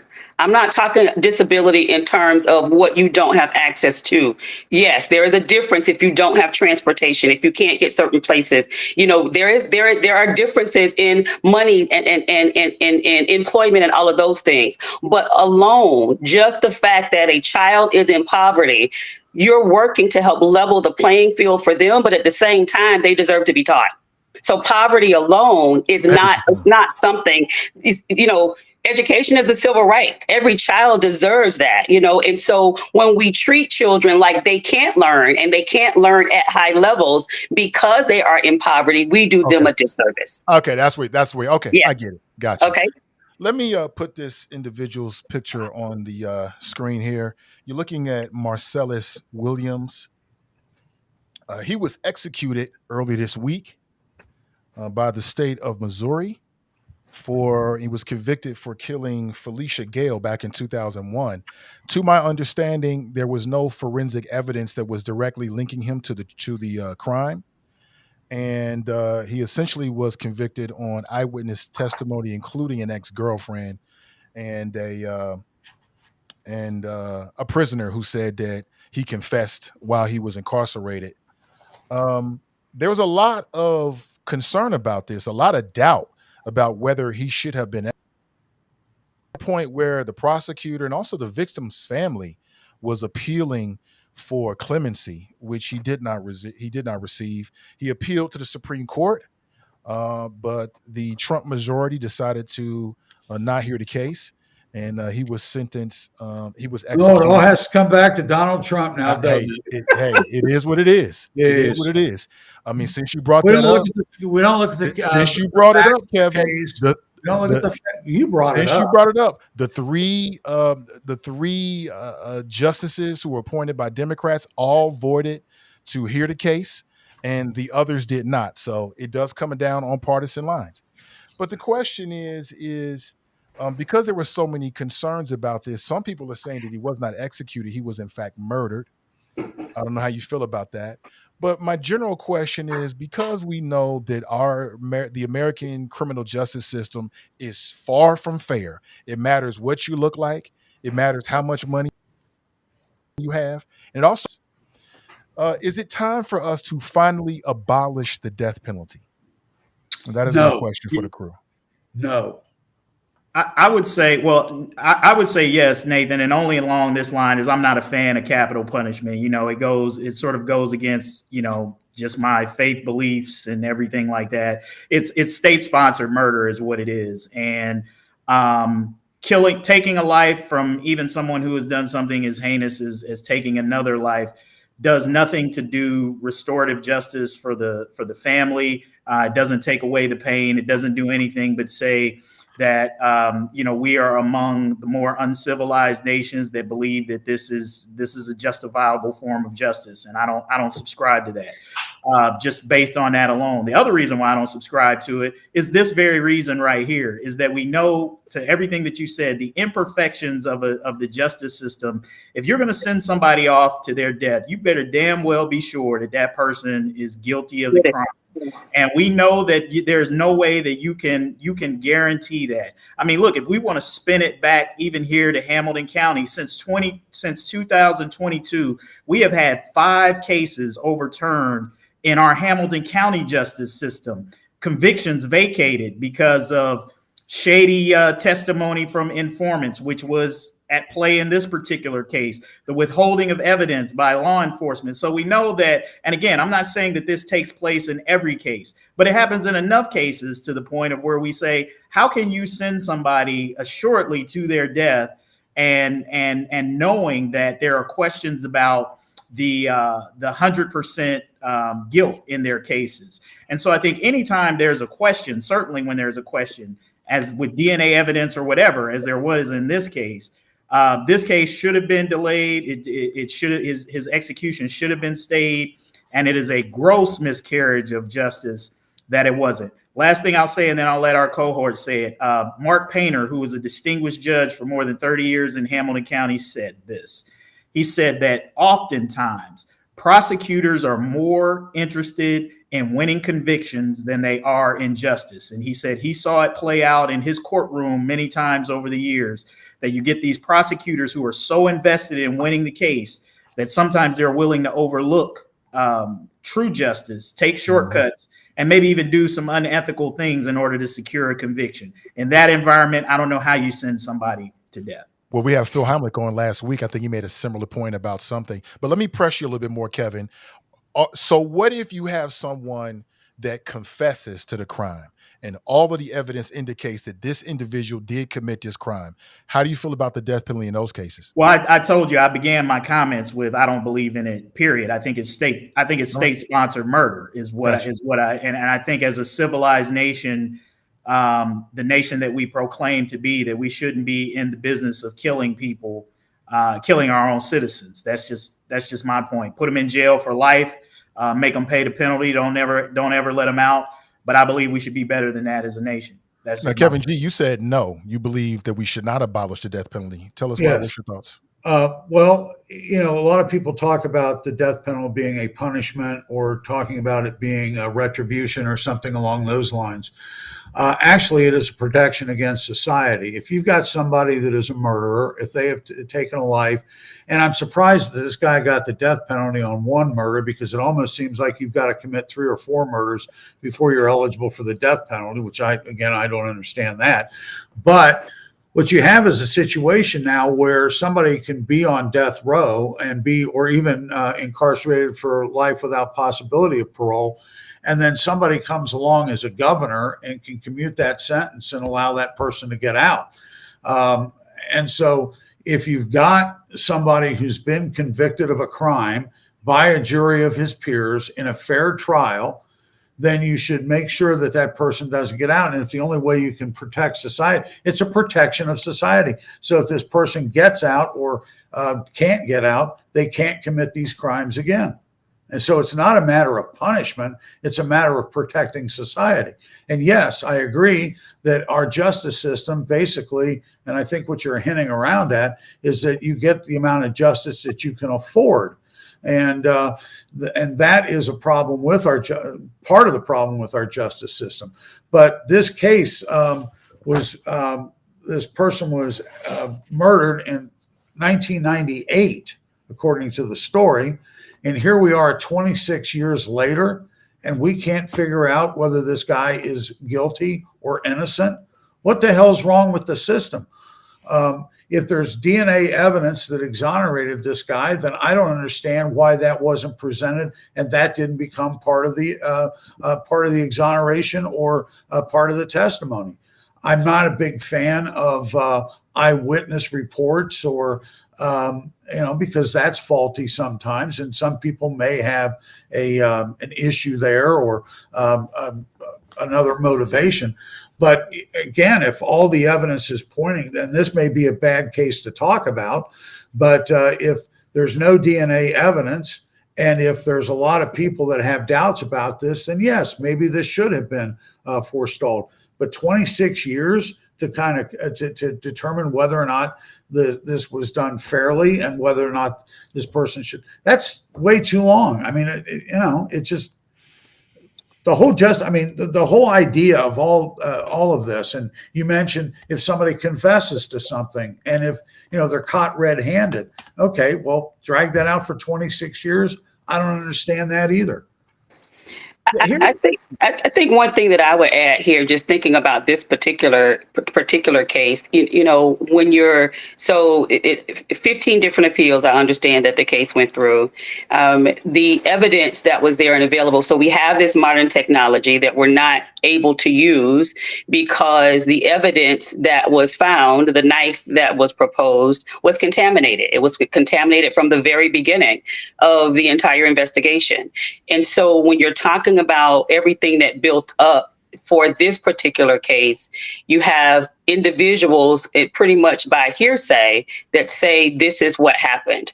And so if nothing else, giving the Supreme Court actually being the one to hear the case, giving an opportunity, because when you have a prosecutor that is then coming back saying, I am not certain that justice is going to be is being done if this person actually gets the death penalty, that the prosecutor is actually the one that's involved in saying that. So letting someone listen to that so that they're able to work through that process, so that if they're making the decision that they made, they're not doing that and taking someone's life unjustifiably. Was Kevin, this I got a question for Kevin G.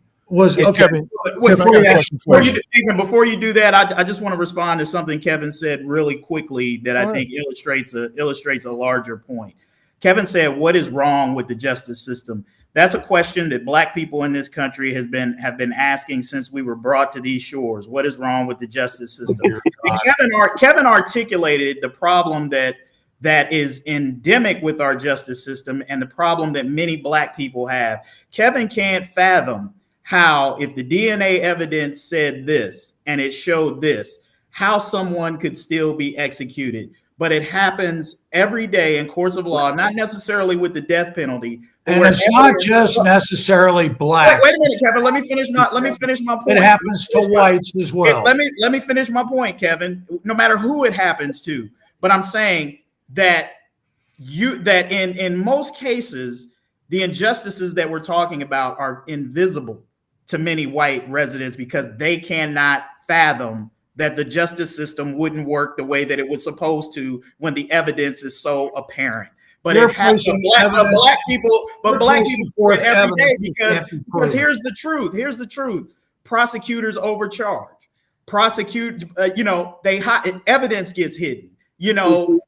As we said, these sorts of things, they rely on unreliable witnesses. It happens all the time. Blacks and whites, Kevin. Blacks and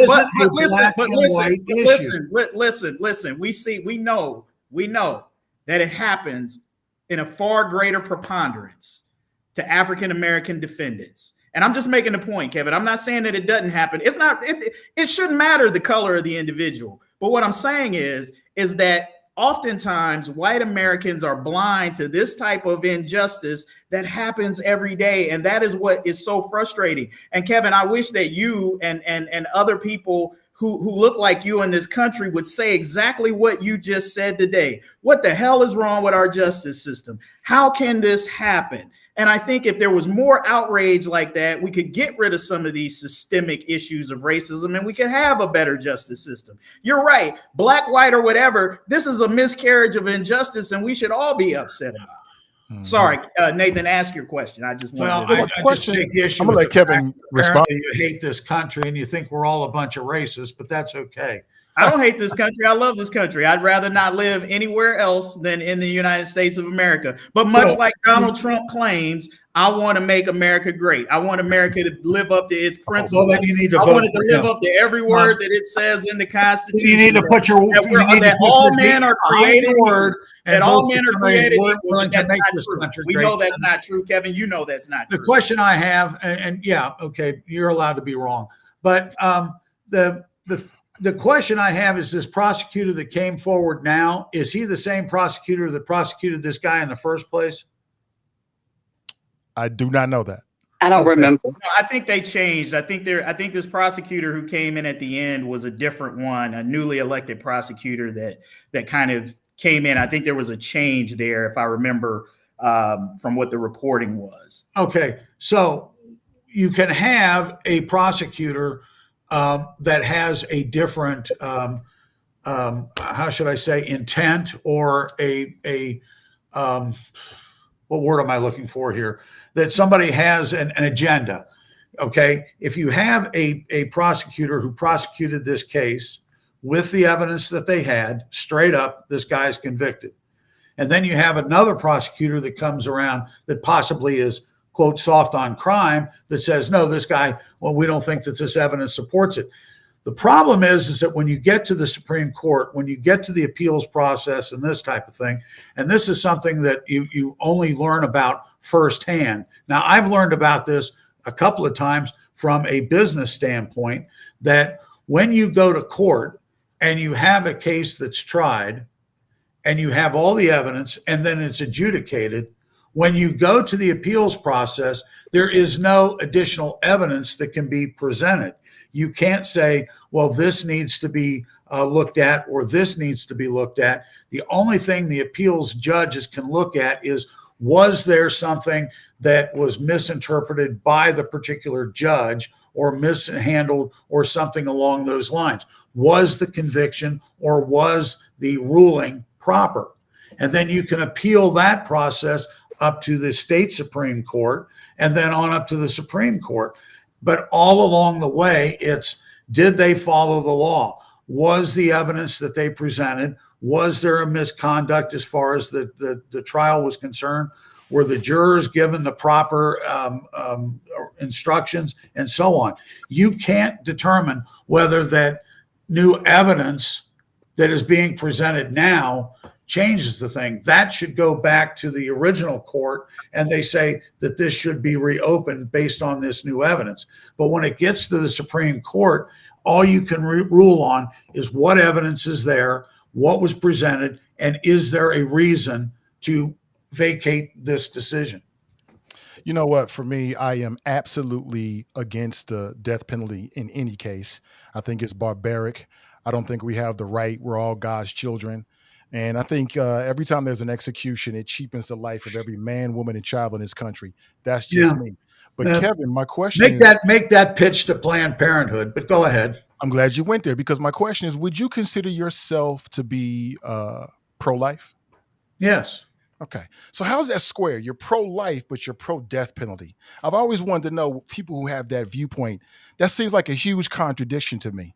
It's not a matter of being pro-life in the case that there are some people that have not earned the right when they have taken the life of a person.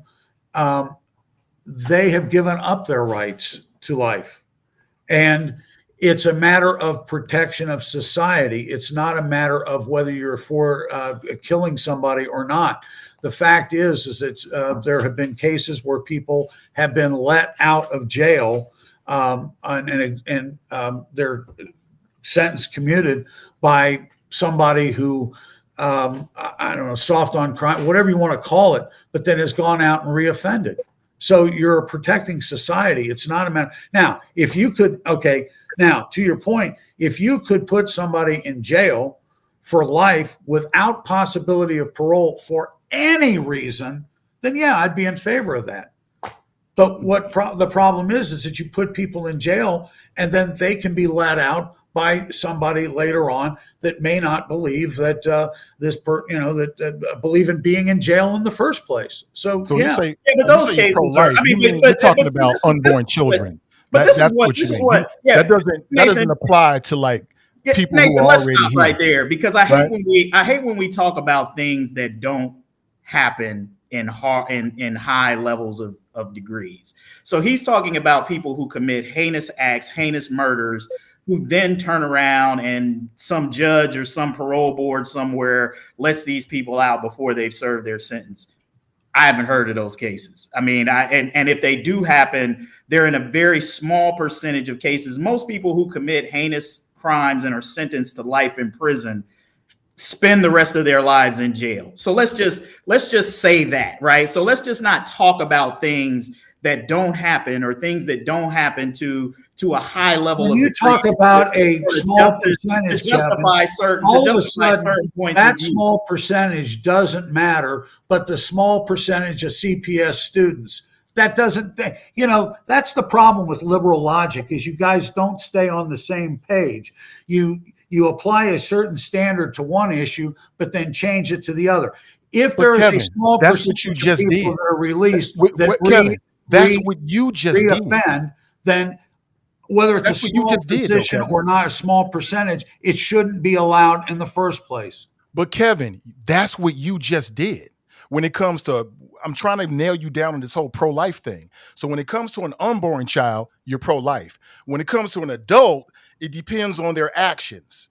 It's like you're changing it because they're adults. And I'm trying to nail down the logic of that. It doesn't seem to make sense.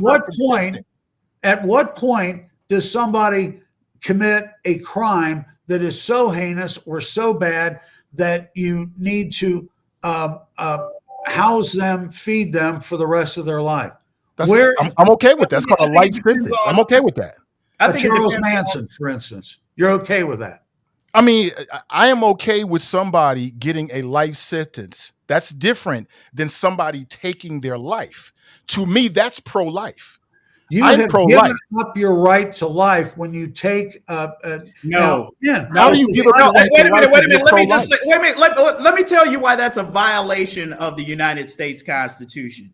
Because what is it that we see? That every person has the right to life, liberty, and the pursuit of happiness. You have a right to life, and the state should not have the right to take your life. Look, I come at this purely. The state has a right to protect from a faith society standpoint. Look, I believe according to my beliefs, and I get everybody don't believe the way that I believe, but I am taught in my religion that there's nothing that you can do that God cannot forgive you for.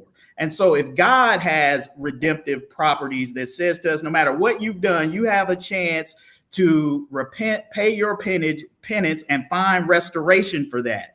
If we are a nation that is supposed to be founded on Christian principles and all of this stuff that we always love to hear from the right, I don't know how anybody who claims to believe in Christian principles and the faith of that can then turn around and say that we have the right to take someone else's life, especially if you're going to say that abortion is wrong and that sort of thing. Look, me personally, I don't subscribe to that either. That's not something that I believe in, or anything that I support from my faith thing. But you can't say that a baby has a right to life, but then an adult who commits an act, no matter how heinous, does not have a right to life. I just don't believe that. And I don't know how anybody of a person of faith can reconcile those two things.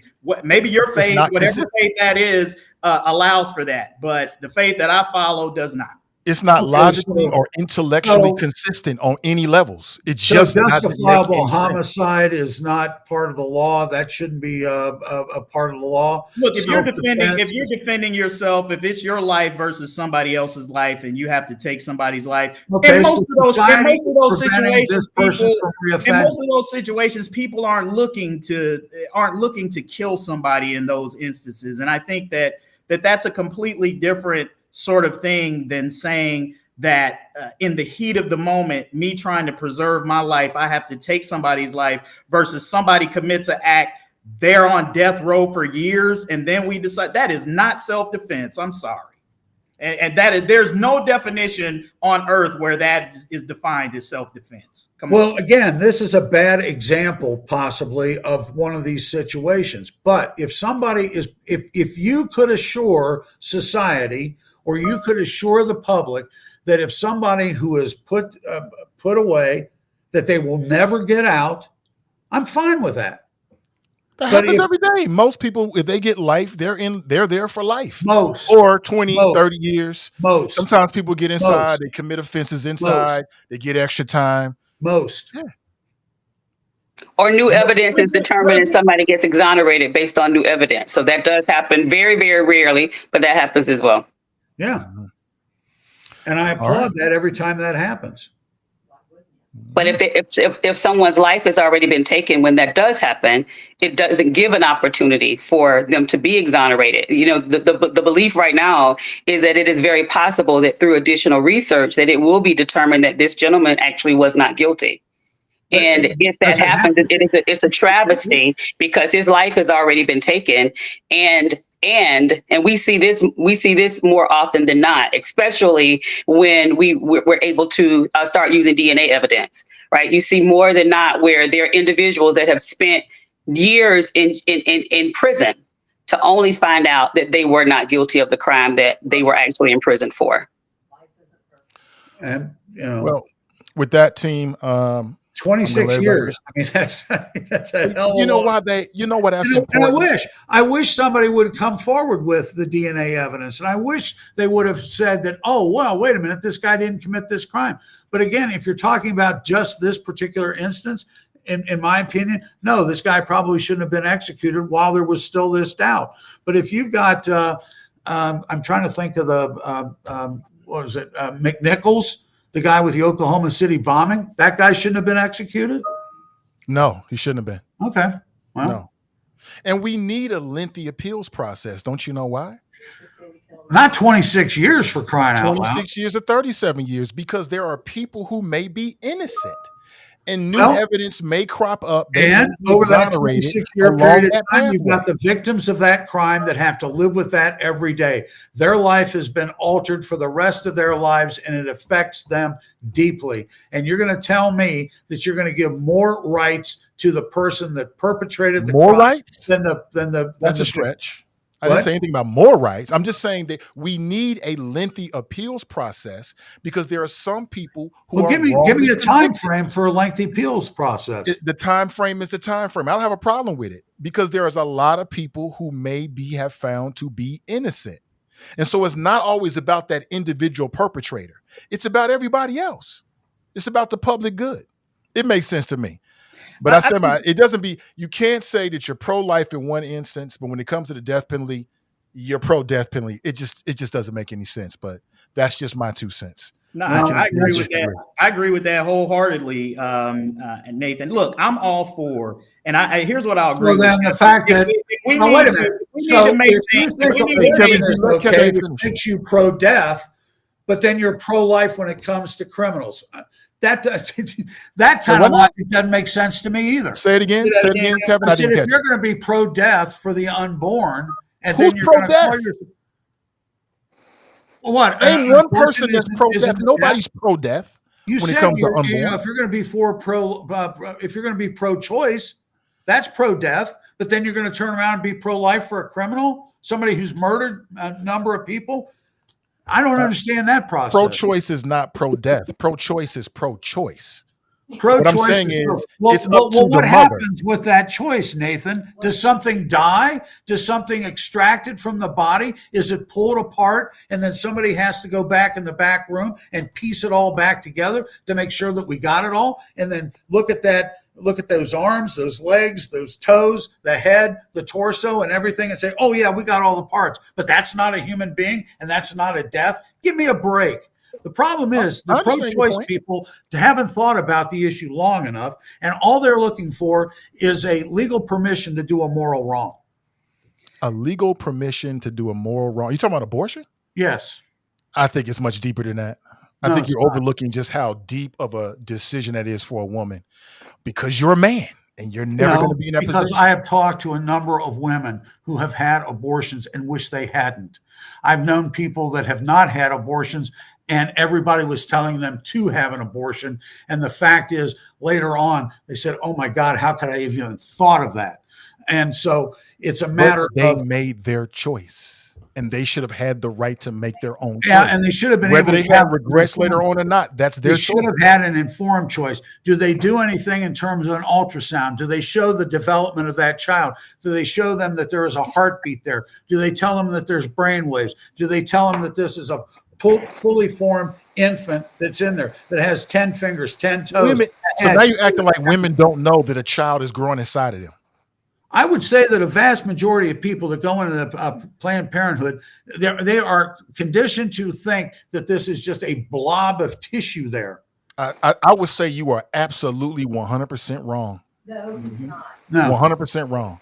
well, Is then that the wife in the background? I think you're 100% wrong because you've never talked to people that have gone through this and you've not listened to some of the You have things. no idea who I've talked to and Parenthood, what I've it's done almost related like to this topic. 98% of the people that go into Planned Parenthood come out with a death or the child is killed. They don't do anything You're to making that protect up. them in terms of an You're just informed making that number up, Kevin. There's no evidence to Yes, there is. You can go to the back up what you just statistics. said. Now, of course, I mentioned Guttmacher Institute, which is one of the institutes that is the foremost authority on the abortion industry itself. They do a lot of the research. Now, of course, now if you guys aren't going to do the research, then fine. I guess I'll have to provide that for you.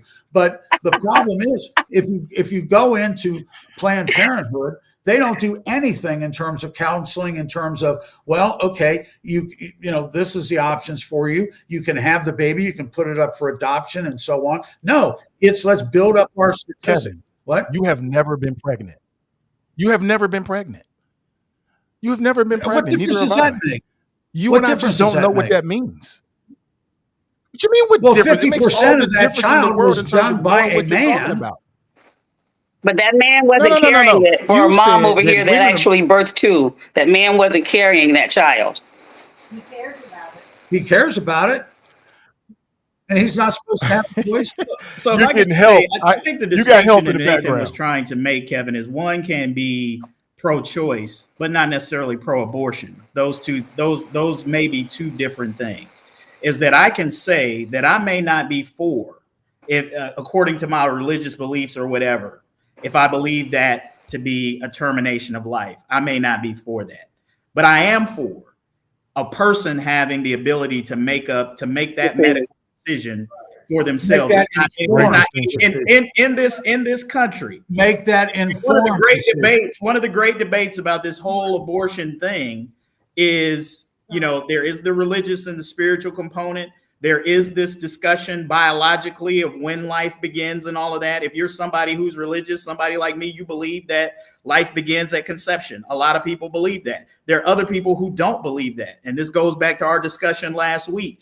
We do not live in a theocracy. We live in a democracy where most of our laws are not constructed upon religious beliefs. In A fact, representative democracy. in fact, the Constitution says there needs to be a separation of church and state. So if that is by nature, and the religious philosophy Constitution is doesn't life say begins that. at That was a conception, made up. then you That was can't a very made well up legislate decision. that to be the truth. That was a made up decision. Our Constitution does not say that everybody has the right to practice their own religion. There isn't a Everybody has the right individually. You can practice your religion in your home, but There is no separation of you church cannot and state impose in the your Constitution. religion on somebody else. No separation you can't do that of in church this and state country. in the Constitution. Kevin, you can't do that in this country. You cannot impose your religious beliefs on somebody else. So if you're saying that, No, then but you can how impose your comfortable would you good be, for Kevin? society on Kevin, people. how comfortable would you be if somehow or another we elected a Muslim president of the United States and suddenly they said that everybody in America is going to have to subscribe to my beliefs, Christians, Jews, whoever, we're now a Muslim country. You would lose your stuff. And so would a whole lot of You're other talking people. about religion versus what's good for society. If you're going to have somebody Well, make who's an determining that? life-altering choice, then you need to make them informed of the consequences. You need to let them know that if you have an abortion, what's the likelihood of you committing suicide? What's the likelihood of you being a drug addict? What's the perspective of possibly having breast cancer down the road? How some sort of mental illness as a result of that? You need to be informed of all these decisions before you make that choice. And then that's a very different point than saying people and then should be to allowed offer to. an ultrasound. That's very different. let So what you're somebody saying see is what you're is the saying process is that of there what needs they're to going be to more. There destroy needs to be would more make it Education. Right. Yeah, you're saying that people need to be more informed and that they need to be more educated. That's a very different argument than saying people shouldn't be allowed to do it.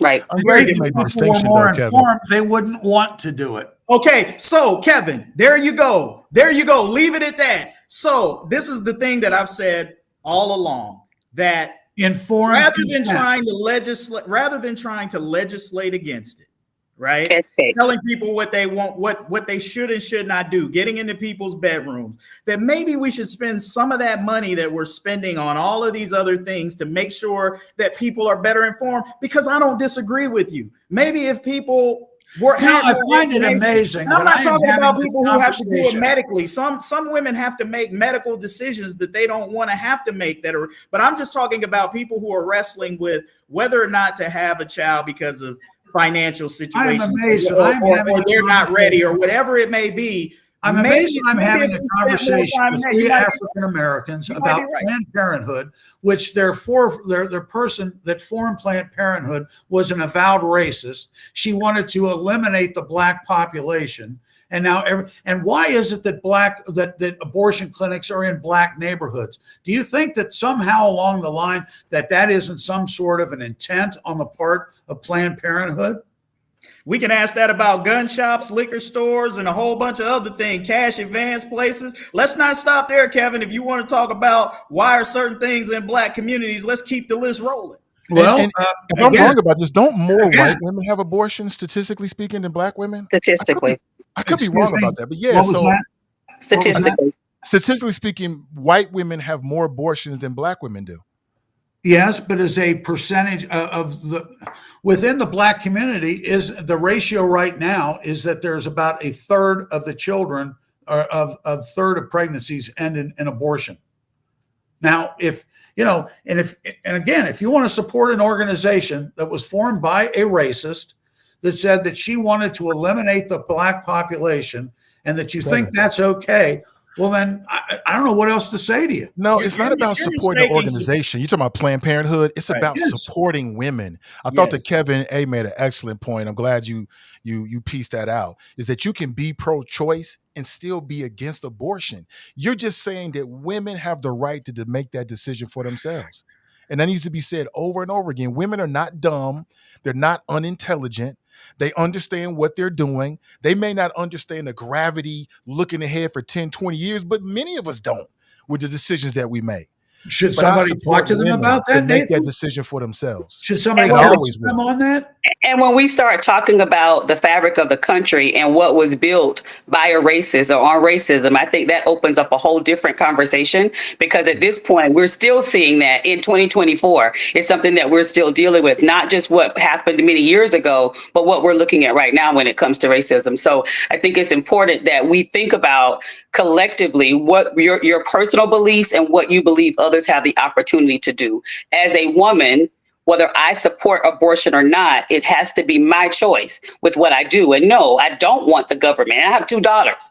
I don't want the government to be able to say to them, regardless of the situation, this is not a choice that you can make for yourself. Now, I don't care what happens to the child after you have the child. It doesn't matter what happens then, but leading up to that time, you're in a place where you cannot make your own choice. Well, you also have an organization that takes people that are probably one of the most traumatizing time in their life. They are frightened. They don't know what is going to happen. They are afraid of the consequences of that, and they take people at the most vulnerable point and give them the quick and dirty option, without even thinking in terms of how this is going to affect somebody later on. And I think that is one of the things that is the biggest crime as far as the abortion clinics are concerned. And what I agree with you on, Kevin G, what I agree with you on is the need for continued education. Because I do think the educational part of that is really important. Just like we talked about this before, I do think the educational part of this is really important. Just as important as the education around guns and how there's access to guns and gun laws and all of those things. So education around this is important, and you're likely correct. The more people that are educated at a deeper level, maybe their decision would be different, but it becomes a decision for them to make. Yeah, I always kind of feel like, and I say this even within my own framework of my religious organizations and churches, is I say, hey, maybe if we had more church folks in schools, talking to young men and women, being mentors, being this, that, or the other, some of these things that we're concerned about, moral issues and things of that nature that we're concerned about religiously, if instead of getting on our soapboxes and making these grand speeches, if we did more to get our hands dirty and get out in the communities, maybe a lot of these societal ills that we complain about, wouldn't exist. But it's a lot easier for as pastors to stand up at pulpits or people to spout their righteous indignation than to get out in the community and maybe talk to a young lady or a young man about making, better choices, doing the type of education that you're talking about. It's much easier to go and make testimony at the State House about why Planned Parenthood is this great villain, rather than trying to help and lift up, parents that we see who are struggling to raise their children. So we can be the change that we want to see, but a lot of times it's easier for us to complain about it from the safety of our homes than actually go out and get our hands dirty and try to do some things. You're not talking about somebody that stands on a pulpit and does these things. This is somebody that's been on the front lines of many, many different issues at the grassroots level and at the individual level itself. We need more people. We need more people like that. All good stuff, everybody. I really appreciate your time. To the crew, Kevin, Iranetta, thank you so much for being here. I've got more questions, but I've had you for 2 hours now. I'm gonna let you do what you do on a Friday. Had enough of us, huh? Yeah. When I actually know, but I'm just being considerate. I don't like my wife. She can only take me in small doses. Same here. To the audience, please like and share this as we grow this podcast. I think it's a strong concept. We want to debate and discuss issues, local, national, cultural issues, right here on the Hot Mic Podcast. And have a great rest of your Friday, and we'll be back next week. All righty. Take care, Have folks. a good weekend, guys. All right. Take care.